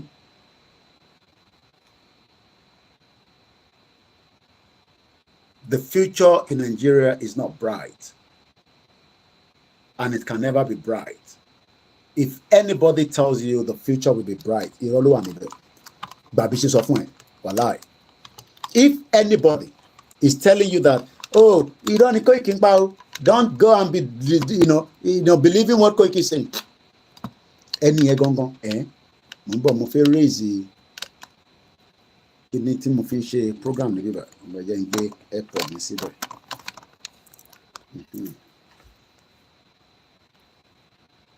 Mo kí gbogbo yín lẹ́ẹ̀kan sí.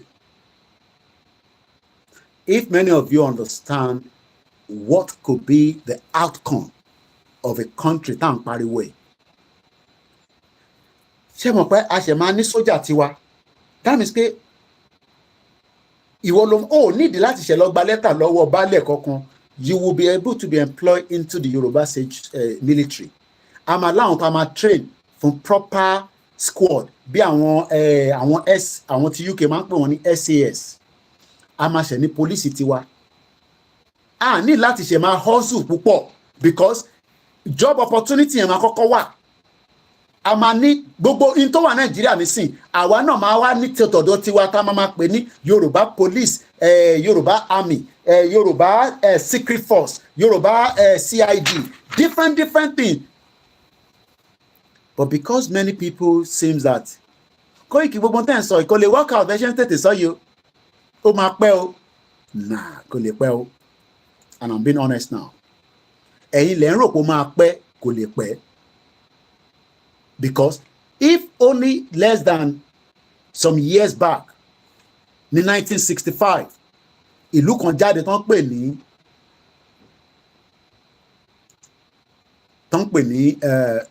Singapore, then ta ló fẹ́ ní impression pé ó máa pẹ́? Mo ń bọ̀, mo fẹ́ lọ mú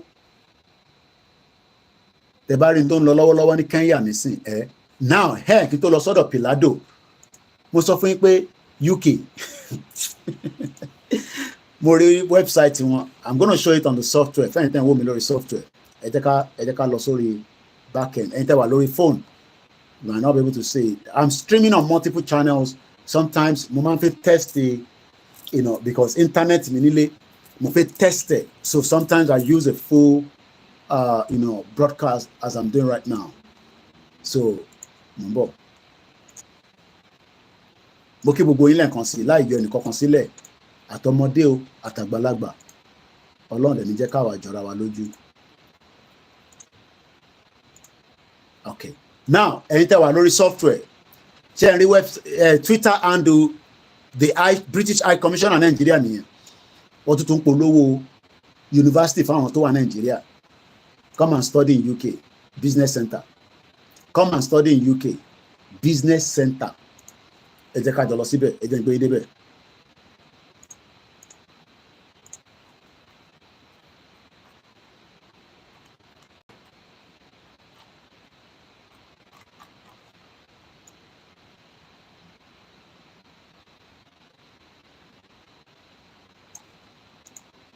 Do you have your cars?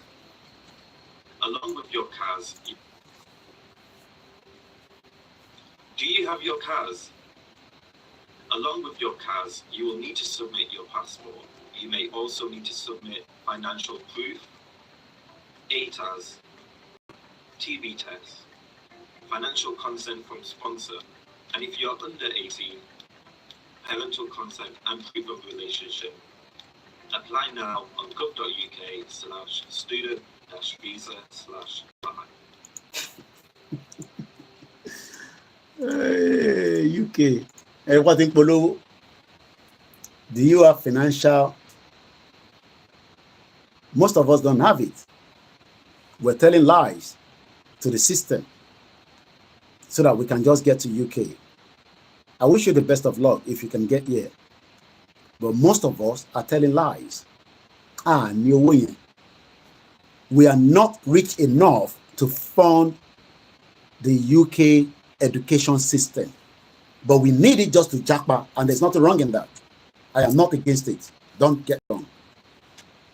But we don't have the amount of money being requested by the UK government to support your application for a student visa. You don't have it. Don't tell lies. You don't have it. Oh, Nini. Everybody knows that. You don't have it. We're talking about 40 million naira. Níbo ló ti fẹ́ rí? Where are you going to see it? Níbo ló ti fẹ́ rí? Àfi tó bá ń ṣe drugs. Àfi tó bá ń push cocaine. Àfi tó bá ti jí owó nínú government coffer. Where are you going to find it? That's why most of you pay about 60%, and then the student visa will be issued to you. And then you hope that when you get to UK, you'll be able to fund it yourself. You will not be able to fund it. But I wish you the best of luck, those of you finding your way through that path. Let's move swiftly. I want to take you to a ex-handle known as Pedoman Nigeria. He posted something. I don't want to show everything. So I'm going to show just this girl because the other images are very, very gruesome. And I'm going to read the story just as so many of these are happening on a daily basis. It is not new. It's not going to be the last. Crime, like I always say, is all over the world. But in Nigeria today, the crime level is going very fast. It's coming up to 20 minutes past 3 p.m. in any Friday. Ọjọ́ Jímọ̀ lónìí, mo kí gbogbo àwọn Muslims wà káàkiri gbogbo àgbáyé. Daddy wa tó pè wá láti Mecca. Ó dùn mí, mo miss video call yẹn. Wọ́n níwájú Kaaba làwọn wà, táwọn ṣe àdúrà fún wa. It's based here in UK. Gbogbo ẹ̀yin tẹ́ lọ sí Hajj, ẹ dé wá bá wa láyọ̀ àtàlàáfíà. Warning, disturbing photos. I will not show more than these photos. But there's another one that is beautiful one from the girl. So let me show the beautiful part of the girl rather than itosun sile eleto ti kú. So ite wa lórí phone ten wo mi ba eyan ni rin kankan ẹ má bínú. Ẹ wo ọmọ ẹ bó ṣe dùn tó. Her name is Gloria Idowu Adekulore.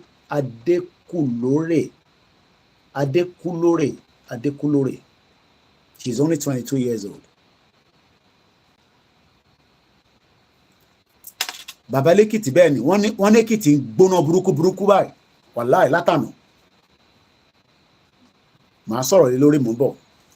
Wọ́n ní Èkìtì state àmọ́ in tó wọnú Èkìtì lénìí báyìí láti last week wọ́n para wọn burúkú ni. Mo bẹ̀yìn ẹ̀yin ẹ̀dọ́ wa, mo bẹ̀yìn ni. Whoever is pushing this agenda, please, ní nǹkan kan tá lè sọ fún yín pé à ń bẹ̀yìn ni. Èkìtì state báyìí bí ṣe bá ń sọ̀rọ̀ ẹ̀yin tẹ́ bá jẹ́ ọmọ Èkìtì ẹ pélé Instagram yẹn ti tán a ní láti start again. Ẹ̀yin tẹ́ bá jẹ́ ọmọ Èkìtì ẹ pè àwọn èèyàn yín l'Èkìtì. In tó ń lọ l'Èkìtì lọ́wọ́lọ́wọ́ báyìí ó bad gan ni. I'm not joking o. Bàbá Èkìtì náà tó confirm ẹ̀. Gunmen killed 3 people at Ekiti State. Bóyá ká padà sọ́dọ̀ sister wa yìí. Mo kí gbogbo ẹni tẹ́ ń kí wa pé àkúṣe takuntakun. Àní ṣe lásán. Gbogbo àjọ máa délẹ̀ lérí ni. Aago 4 máa gbé program yìí wá sílẹ̀. So that bí a máa lè ní strength láti padà wá ṣe tọwọ́ alálẹ̀. Torí pé mo fẹ́ káwọn ọmọ mi dé kí n máa hold wọn to ransom. And they'll be back within the next 40 minutes maximum. I just want the house to be free. So tí bá dẹ̀ máa padà wá later lálẹ́, you know, wọ́n lè ti sùn, wọ́n dẹ̀ lè má ti sùn. Ẹ má bínú pé mo tètè bẹ̀rẹ̀. I've been, you know, I'm coming on in my own personal thing that I'm dealing with as well.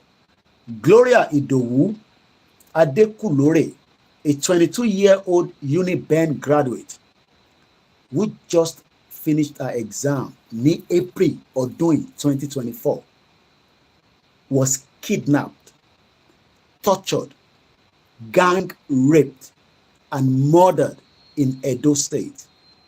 Tó bá gbọ́yìnbó yẹn jẹ́ nǹkan ṣáyàn gbé fọ̀ bí Yorùbá mi bá ṣe lọ gbangba bẹ́ẹ̀.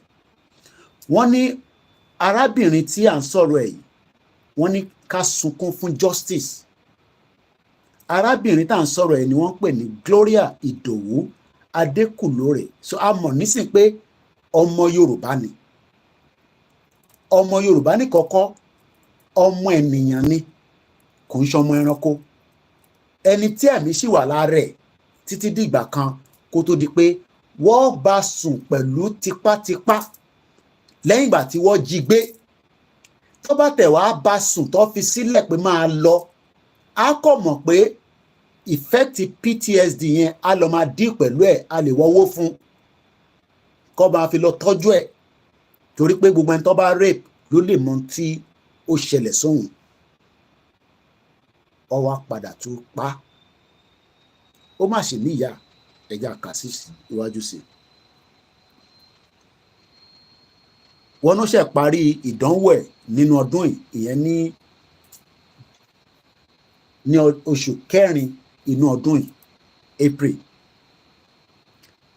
A lifeless body was recovered at Iyowa community in Benin, Edo State. A 66-year-old widow mother who has struggled to see her through the university is crying for justice. Her family is crying for justice ní Ìdànrè, Ondo State. Her late father's town in Ondo State is crying for justice ní Abagana. Her mother's town in Anambra State is crying for justice. Edo State is crying for justice.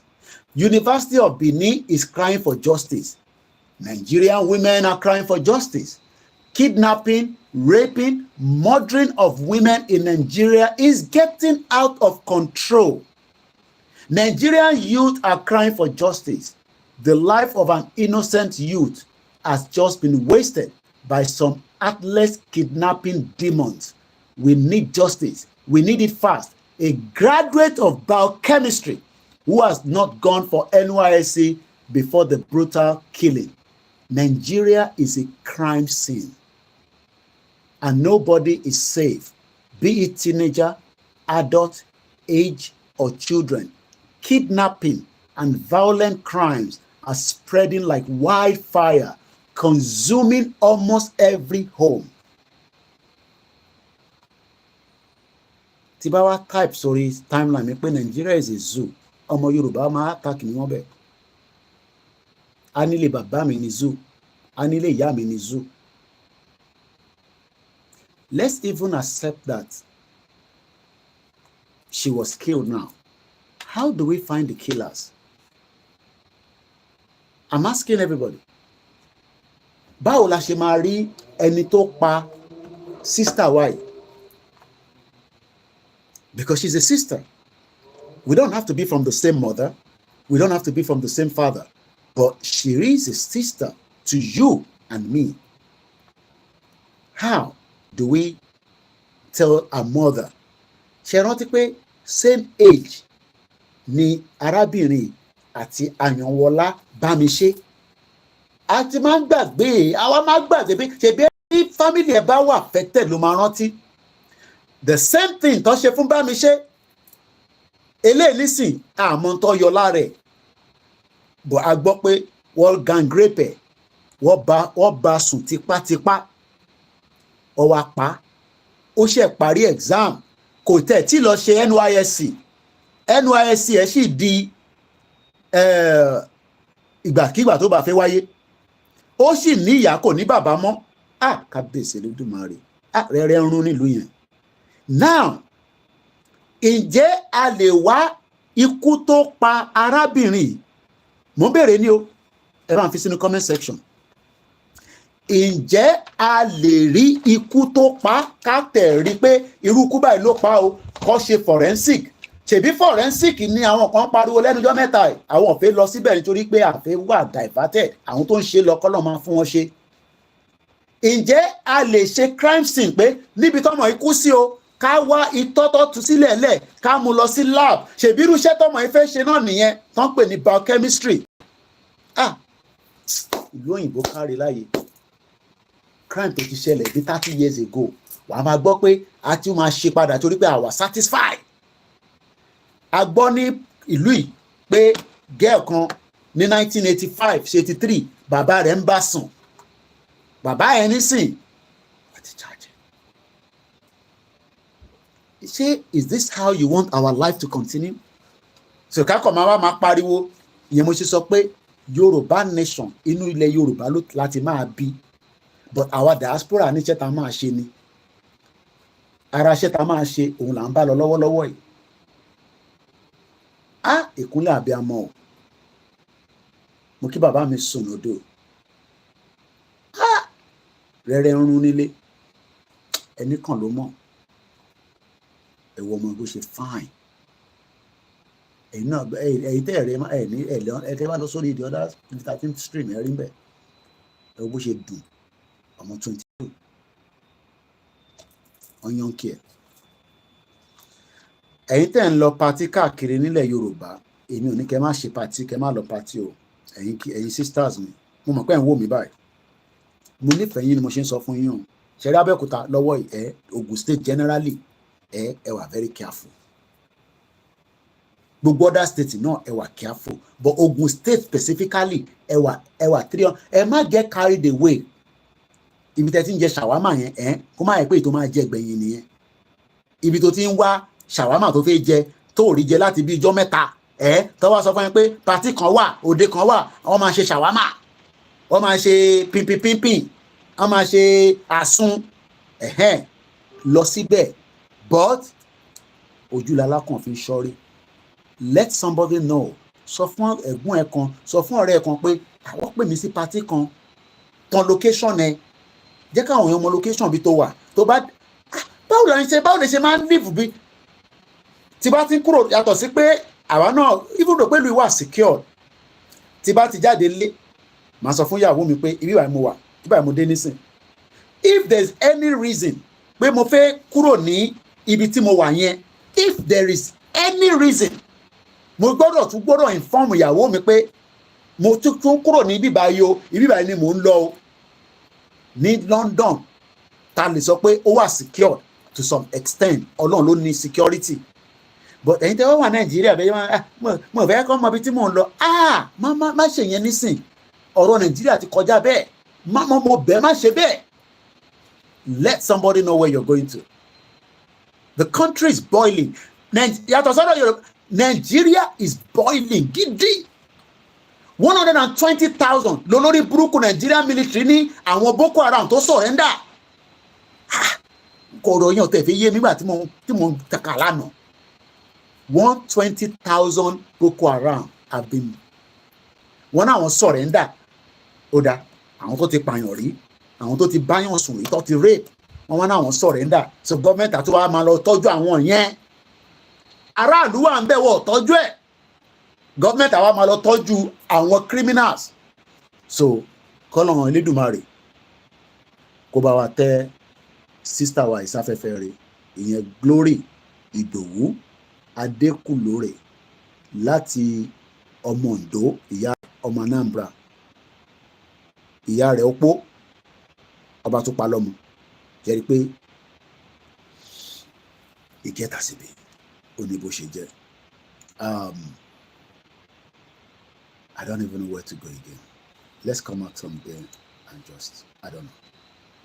Tibani Mumaroni Mopa, I just don't know. Nigeria is really, something is terribly wrong.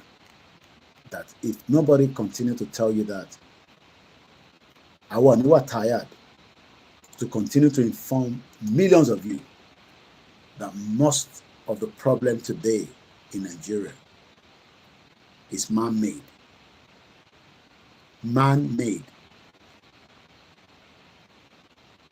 Man-made. Most of what is happening can be stopped around the world, but the evil, they don't care. I think we should listen to this briefly. One Okechukwu Okechukwu is an actor. Omanche movie. How many of you know him?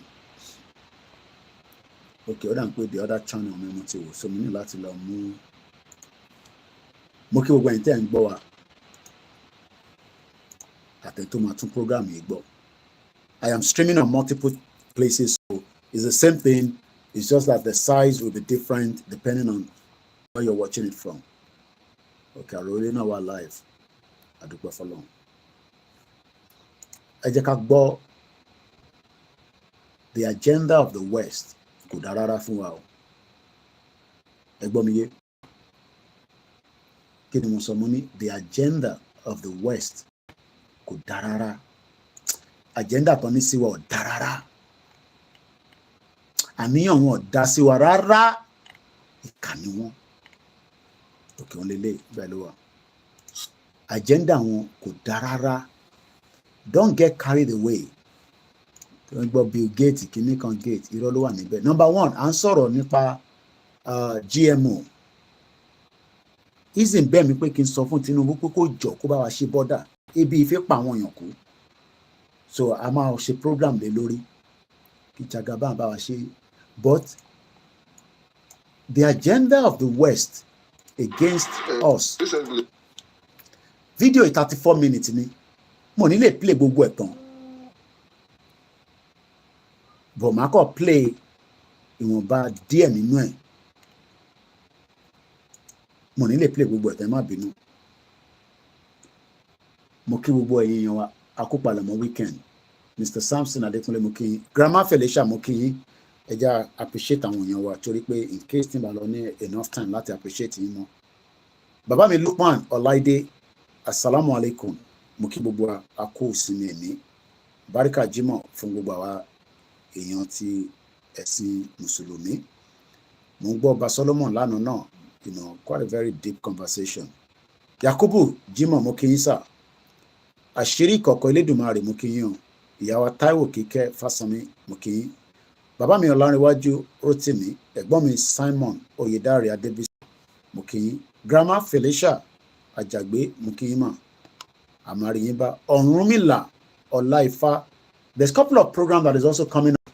Let me show you. Ní ọ̀la àwọn ìlànà US wọ́n ní program tí wọ́n fẹ́ mú wa tí bàbá máa bá wa sọ̀rọ̀ lórí ẹ̀. Then ọdún Ifá náà ń bọ̀ tí brother mi tó wà nílùú Ìbàdàn tó máa ṣe. So ẹ jẹ́ kí n kọ́kọ́ gbélé ìṣẹ́gbẹ̀ báyìí. So there's a town hall meeting tomorrow fún bàbá Akíntóyè láti ìlànà Amẹ́ríkà. Àwọn ni wọ́n gbé ètò yẹn dìde. Wọ́n ní kí n sọ. Wọ́n rìn wá ní ilẹ̀ Yorùbá ní dédé aago 7 ìyẹn ní Yorùbá time. Host máa jẹ́ bàbá wa Gbádébọ̀ Adékúnjọ. Guest bàbá Akíntóyè. So bí yẹn ṣe jẹ́ nìyẹn. Then brother mi náà wọ́n ní ọdún Ifá káwọn ṣe ní last year. Wọ́n ní Kóìkì ó tún máa ṣẹlẹ̀ ní ọdún yìí. Kẹ́ bá wa polówó ẹ̀ fáwọn ọmọ Yorùbá. Ìyẹn ọdún Ifá 2024, the annual Ifá Òrìṣà. So ẹni tí ó bá láǹfààní àti wà nílé, tẹ́ bá need more information, brother wa tí àwọn náà máa wà lórí Facebook. I believe his name say we get orúkọ wọn yẹn.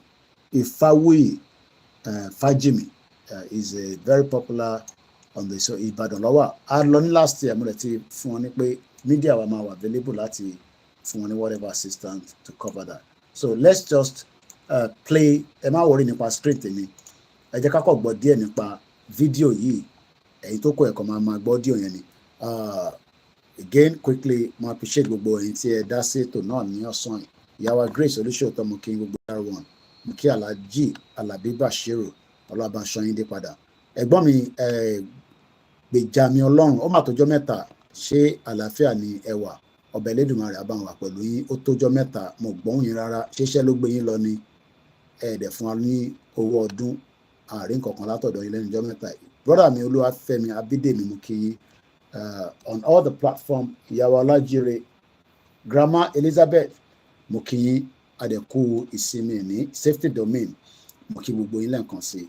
As this program, like I said, 4 o'clock ni mo fẹ́ jẹ́ kó end torí táwọn ọmọ Oòduà bá ti dé ariwo yẹn máa ń pọ̀ lẹ́nìí. So àfáà Fọlọ́runṣọ́ Ìyàndá mo kí yín sà. Àyànṣọlá Joshua mo kí yín. Olúwaṣèyí Fẹ́mi mo kí yín. Mr Sunday mo kí yín. Gbogbo ẹ̀yin tá wà lórí Instagram. I am Sophie. Báwo ni ṣé Putin ti dé padà láti ìrìn àjò ẹ̀? Ó lọ sí North Korea, ó gbàbẹ̀ lọ sí Vietnam. Kọ́lọ̀ má jàre ogun World War 3 tó bá dẹ̀ ti dé náà, ó dé náà nìyẹn. Kọ́lọ̀ kó ṣàánú. Ẹ̀gbọ́n mi Yẹmí Fátókí mo kí yín. So let's play this video. Ẹ jẹ́ mute mic mi mọ́lẹ̀.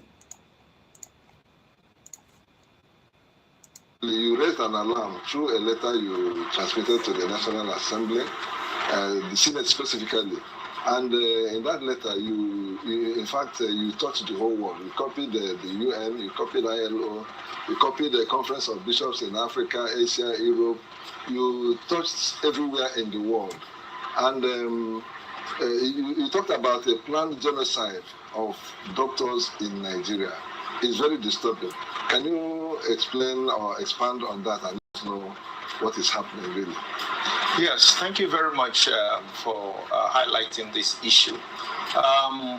The alarm was raised again because we've talked about this in the past, that when the Global Fund, through the Federal Ministry of Health, started sending people for the 3rd survey of health professionals and private health institutions, they were going around collecting data of location and personnel in all private hospitals in Nigeria.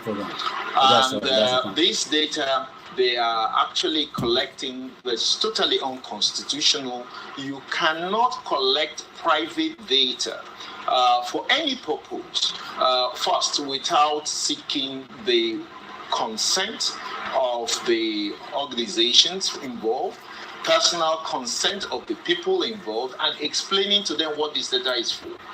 One, a foreign agent cannot collect data in Nigeria. So the Global Fund, funded by Bill Gates, has no locus to collect any data because health is national security. And the data is protected under the 1999 Constitution. So they were not supposed to do that in the first place. Now, let's see the history of this data collection.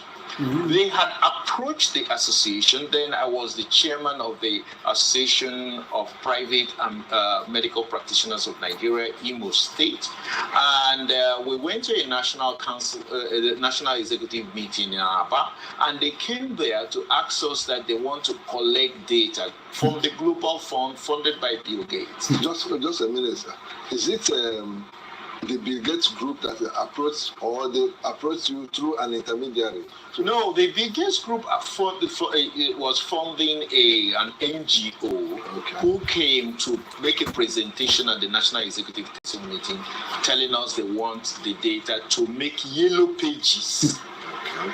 Yellow pages, and this was for doctors. And what was this? Yellow pages for doctors, so that they can have a directory where all the doctors are.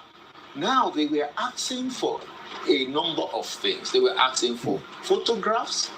They were asking for fingerprints with biometric data. And they were asking for location, how many staff, who are the staff, the telephone number, and all that. We patiently had them out. And after that, hearing them out, we now told them to excuse us, and they left. And when they left, we now started putting things together. First of all, it would be illegal under medical ethics to have such a directory because called yellow pages, because it will be primarily advertising, which is not allowed ethically. Secondly, they were a foreign agent because they have no right. This is national security. Just like going to the police station, I want to know all the policemen here, all the police stations, where their locations are, their phone numbers, and all that. The Nigerian police will just arrest you for that, even asking them. So the same thing is health. Health is under national security and is all protected. If you were to have the information of all the police locations, you can wipe out the police, so they will not get protected. The same thing if you were to know all the locations and telephone numbers of the doctors and the health personnel, you can also wipe the whole health personnel. And what will happen? So we will not have a health system. Then we have to now depend on a foreign health system, which we do not know the consequences. So when we noticed that this was happening, and coincidentally, we now got a message, an SOS message from Benue, that in Moko, a town in Benue, that a pharmacist, a famous pharmacist, was killed by the doctors. So now that's what was alleged, and so now a group of mercenaries of Boko Haram, they call them, we are now seeking all the doctors to kill them. And the doctors had gone into hiding. So we now, how did this happen? This happened that was in 2013, I think. And then we said, wait a minute, how come?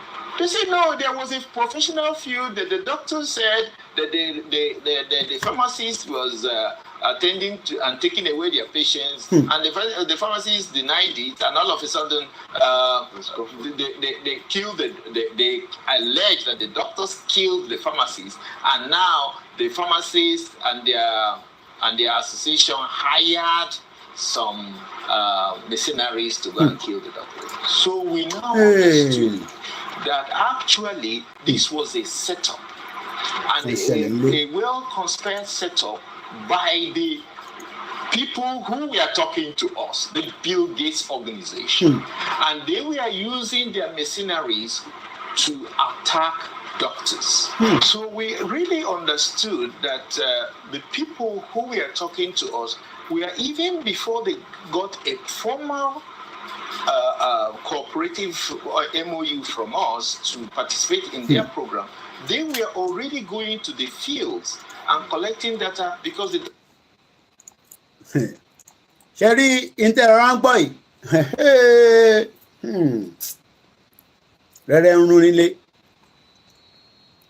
Trust the Oyinbos.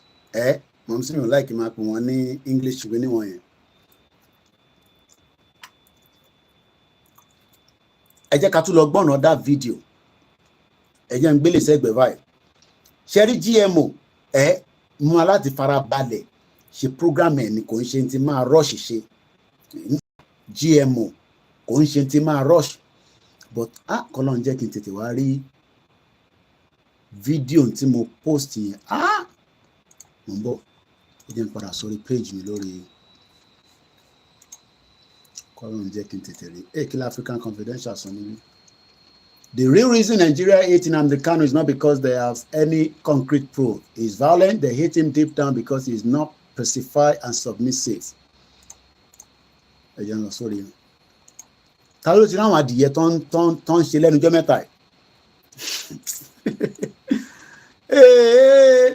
Rẹ́rẹ́ ẹrún ṣẹ́rí Tinubu lélẹ̀ kí n save méjì. Tinubu àtàtìkù.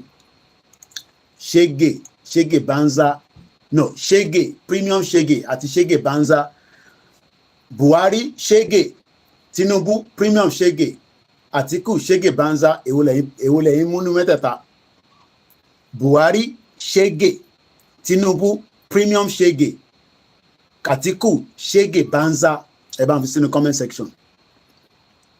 Ẹ yẹ kí n lọ fi fídíò yẹn wọ̀nyí. Mo ń bọ̀. fídíò adìyẹ chicken tó ń ṣe nínú lab. Ọlọ́run ṣàánú wa o, àwọn òyìnbó yìí máa pa wá ṣá, ara wọn dẹ̀rọ máa pa kò ń ṣà wá. Ẹ mọ̀ kan, ẹ jẹ́ kí n play second part Okechukwu iná, màá lọ láti repost video yẹn again cause àtiwà ẹ jẹ́ ká gbọ́ GMO yìí. As it is. GMO, the poison, the politics, and the plan to retake Africa. With the forces of darkness in Nigeria, we are at war with the workers of iniquity. I mean, Nigeria pretty much has been at war from the day that the evil Lord Lugard forcefully amalgamated the country without the consent of our ancestors. Nigeria has been at war with itself all this while, but this time around, they have taken that warfare to the next level. And this is the level where they now intend to completely eradicate us like pests from our land. That's what is about to happen. That's why the news is now trending that the Nigerian government, despite all that this government knows about GMO food and GMO crops and GMO seeds, the government went ahead and gave approval for the commercial dissemination and use of Bill Gates funded GMO maize called Tela in Nigeria. This is a lot of people say, oh, what is GMO? I actually just put out a video on YouTube to explain what this thing is all about. GMO simply means genetically modified organisms. Every living thing has a gene. Human beings have their own genes. When you say someone has a genetic disease, it's in the gene. Okay, plants have their own genes. Seeds have gene. Okay. Now the genetic code of every seed or every plant is where the makeup is stored. The plant, the properties they have is stored in their gene. That's why there's a genetic code. These demons found out a way to edit it. So God created these things and unleashed them on earth. And in the book of Genesis, he said these things should be your food, okay? And the herbs should be your medicine. So the devil now found a way to enter into where the genetic code is. And they began to edit it. And they just don't edit it. They started removing the properties that God put in there to make it food to us, so that when we eat them, they will nourish us and boost our immune system. And the ones that will become medicine to us, they have also started editing the genes of those ones to remove those things that God put in there to become medicine to man. So that when you eat them, it's not only that your immune doesn't get any boost, it actually becomes weakened by eating them. Genetically modified means that they go into the laboratory and they edit and remove, and not just remove, they can also put diseases and poisons inside this thing. Now, ẹ jẹ́ kí n fún yín ní evidence. I've just posted chicken tí wọ́n ń ṣe nínú lab tọ́nà ń gbé wá sí Nàìjíríà. Ẹ máa gbọ́, mò ń bọ̀ ní sùúrù síbẹ̀ Okechukwu, because program yìí máa tán in less than 8 minutes. Lágbára Ọlọ́run, mo kí gbogbo adé nǹkan sí. Máa sọ pé dey play Koiki, máa sọ pé dey play. Ẹ farabalẹ̀ ní sùúrù. Ẹ jẹ́ ká wo àwọn chicken yìí. Ẹ jẹ́ mute mic mi mọ́lẹ̀. Mo fẹ́ fún wa ní okay, eléyìí block ẹ̀ díẹ̀, so jẹ́ kí n reduce the flyer yìí a little bit. Báyẹ̀ gbogbo apáta la máa ní understanding. Ó dẹ̀ máa da ká lo fún kínní yìí ni. Ẹgbẹ́ mi yọ lògáàdì yẹn náà kúrò, because ó máa block side ẹ̀. Or I can leave it anyway. I'm gonna mute my mic.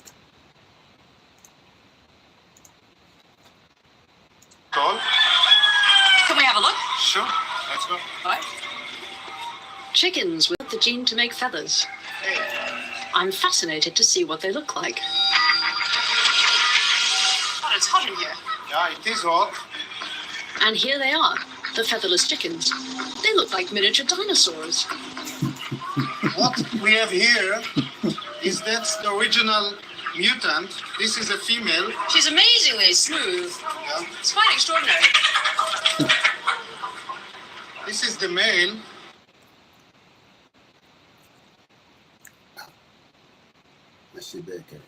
So And as you can see, no scales on the feet. Right. That's why the mutation is called scaleless. they've got little claws on the ends of their wings. You can certainly imagine them as little miniature dinosaurs. Yeah.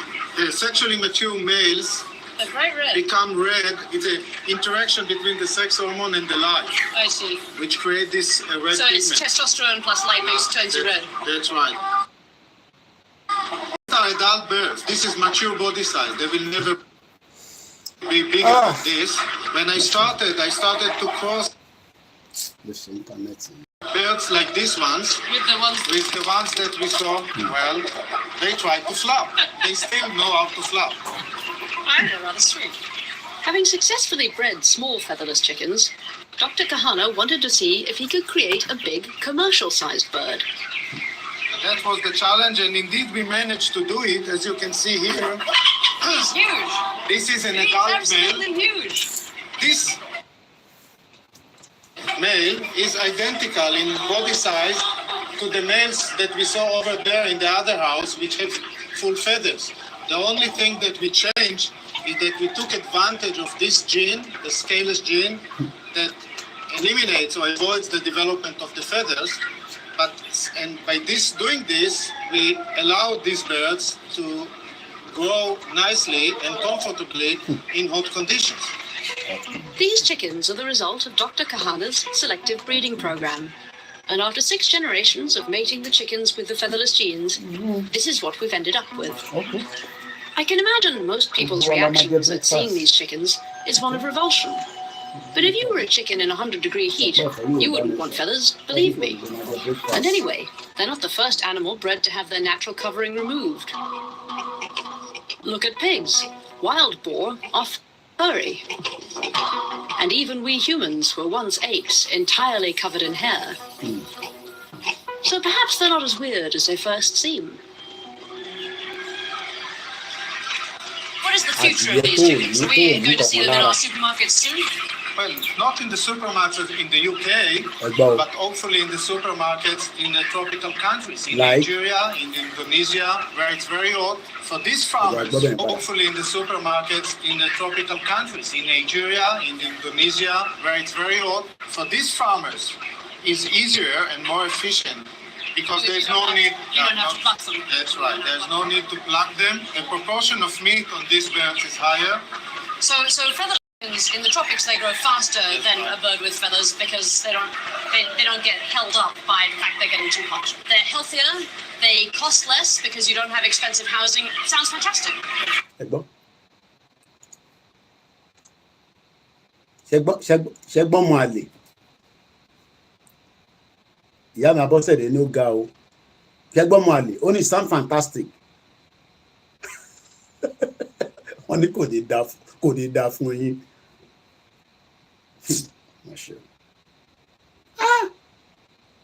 Ẹ jẹ́ ká wá gbọ́ Okechukwu yẹn fún the next 2 minutes again.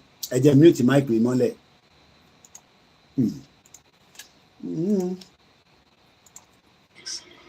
How can someone tell you that BT crops, that they kill insects, and you didn't think twice about what they're saying? If the insecticides are sprayed on insects to kill them, and someone now tells you that the crop that they're giving you to plant, that insects that eat it will die, don't you see that truly that what those insects are eating is actually the insecticide itself? Go and watch my YouTube video that I just posted. You will see where a genetic scientist, a genetic engineer that has spent almost all his life in doing this business was explaining that the seeds themselves come in with some internal insecticide engineered into them. Remember, they have found a way of editing the gene code of these seeds. So when they edit, they can add. I have a lot of media organizations that I run. So we do editing. You can edit to add or remove. This is what these demons are doing. The whole world knows about this. This is why nearly half of Europe has banned genetic modified organisms. This is why Algeria and so many countries in the world have banned it. This is why in Russia, you cannot farm it, you cannot import it.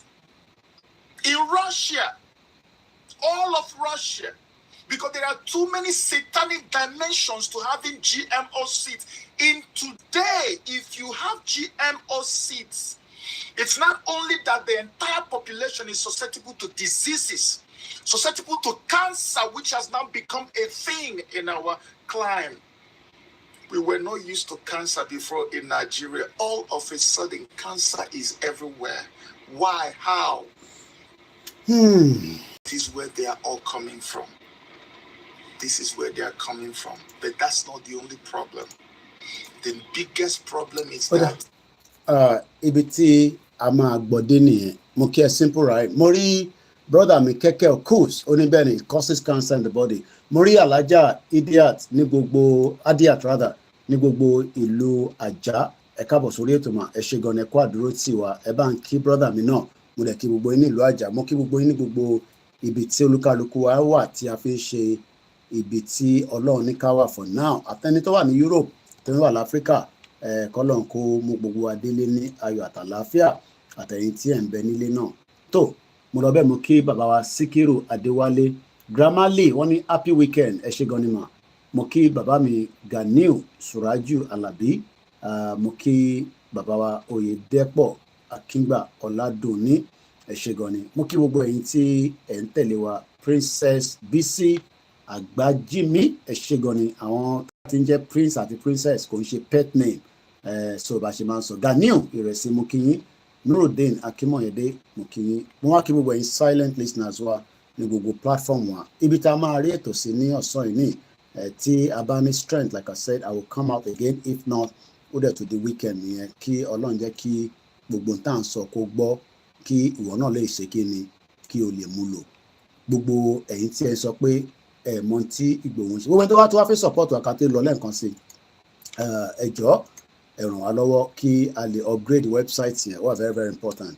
You know, it's not a small money they're asking for, it's a big money, but if otherwise we will just leave it for now as it is. So kò ń ṣòwò kékeré rárá. We're talking about almost £4,000. A lot of money, but it's something that 1 or 3 people can say we will sort it out. But for now, kò stop broadcast wa, kò stop conversation wa. All it can only do is it will stop, you know, the site from operating. So while they are putting the system out for us to donate to the media so that we can do so much, we always appreciate everyone, whether you are donating, whether you are not. Also, ẹ má gbàgbé mẹ́wàá Ọ̀rànmíyàn tí wọ́n ní ká máa dá 10 naira. Ìwọ tó wà Nàìjíríà ó gbọ́dọ̀ sọ pé ó ní 10 naira. I would disagree with you pé ó ní 10 naira. No, àfi tó bá yẹ pé ó fi dá sí. You know, èèyàn kan fẹ́ sanwó lórí website lánàá láti Nàìjíríà. Mo ní ẹ̀yin tẹ́ wà Nàìjíríà, banking system Nàìjíríà wà láàkẹ́ sanwó sórí ẹ̀ torí pé it is not working. That is the reason why an account. Bí yàn bá fún yín ní account tó jẹ́ personal tiẹ̀, á jẹ́ pé kò ń ṣe Ọ̀rànmíyàn lẹ sanwó sí nìyẹn, ẹ ti fún ẹnìyẹn lówó nìyẹn. It has to be the name of that account. Ẹ̀yin tẹ́ wà ní diaspora, very easy, ẹ lọ sórí website tí wọ́n ní ká ti fi sanwó yẹn, www.ysdm.org. ẹ lọ sí donation subscription, very very straightforward. Mo kí bàbá wa Professor Adébánjí Akíntóyè, bẹ́ẹ̀ ni mo kí bàbá wa Olóyèmọ Adéyẹmọ Ìgbòho ṣá. Gbogbo ẹni tó bá ní àwọn ọmọ tó ń ṣe, ẹ̀yin náà ẹ dá tiyín sílẹ̀, ẹ máa ṣe tiyín lọ, ẹ máa kéré jọ kájọ pàdé ní iwájú. Onítìrì ló ti ṣe tiẹ̀ nísìn, ó ti há síbi tó há sí báyìí.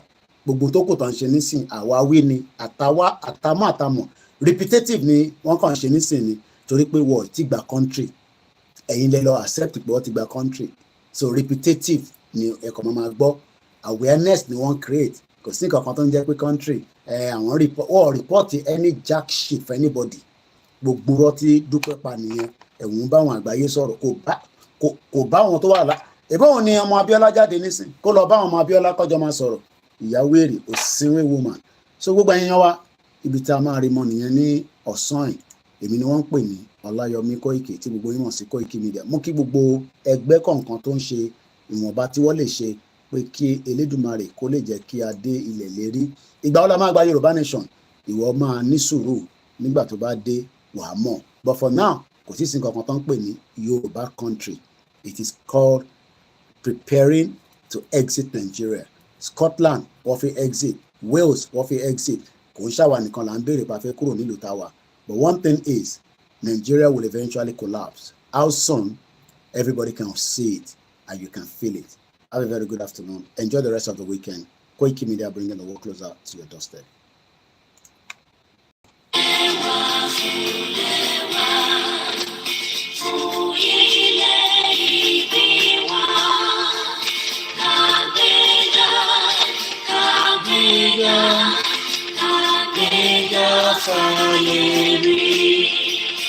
Ìgbàgbọ́ wa ni pé láti bẹ̀rù lọ́kọ̀ mọ́, ká ṣiṣẹ́,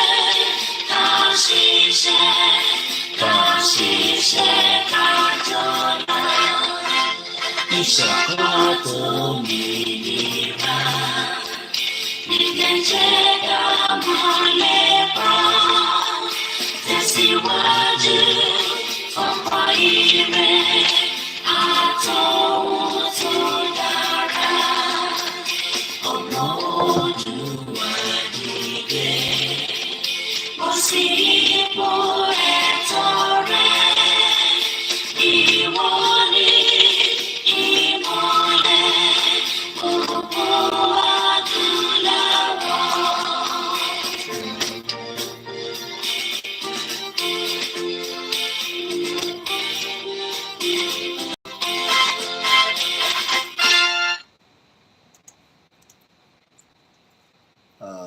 Just want to appreciate one or two more people before. Mo kàn fẹ́ appreciate àwọn tó wà lórí, because mo ṣe rí yín nísìnyí kí n máa lọ láì appreciate brother mi Adéwálé, gbogbo Àlímọ̀ṣọ́ mo rí ẹ́ńbẹ̀, Prince Adémọ́lá Heritage, mo kí Ọlánìpẹ̀kun Well Plenty, brother mi dáadáa ní gbogbo Ifọ̀, ìyá mi Jọkẹ́ Bọ́dúnrìn, mo rí yín náà níbẹ̀. Mr. Ojo Ayọ̀délé, kò sẹ́ni kankan tá à ń fojú parẹ́ níbi, Prince Adébáyọ̀ Shitu, Ajayi Gabriel, Kenze Abiola Fápọ̀hùndà, mo kí ẹ, àti gbogbo ẹ̀yin tí ẹ bá wà ní abẹ́ ètò tí a bá rí gbogbo yín pátápátá. Kò sí àdírẹ́sì kankan nínú àwọn nǹkan tí mo fi hàn lẹ́ẹ̀kan yẹn. Gani Olóyèdé, thank you so much. People are very very concerned when it comes to showing things. Kò sí àdírẹ́sì nínú business card mi, so kò sí nǹkan kan tó lè rí níbẹ̀, just my normal telephone number and email. So ẹ ṣé gan ni, thanks for the concern. And on that note, ibi tá a máa fi ètò yín sí nìyẹn. God bless Yorùbá nation. God bless our leaders. Bye for now.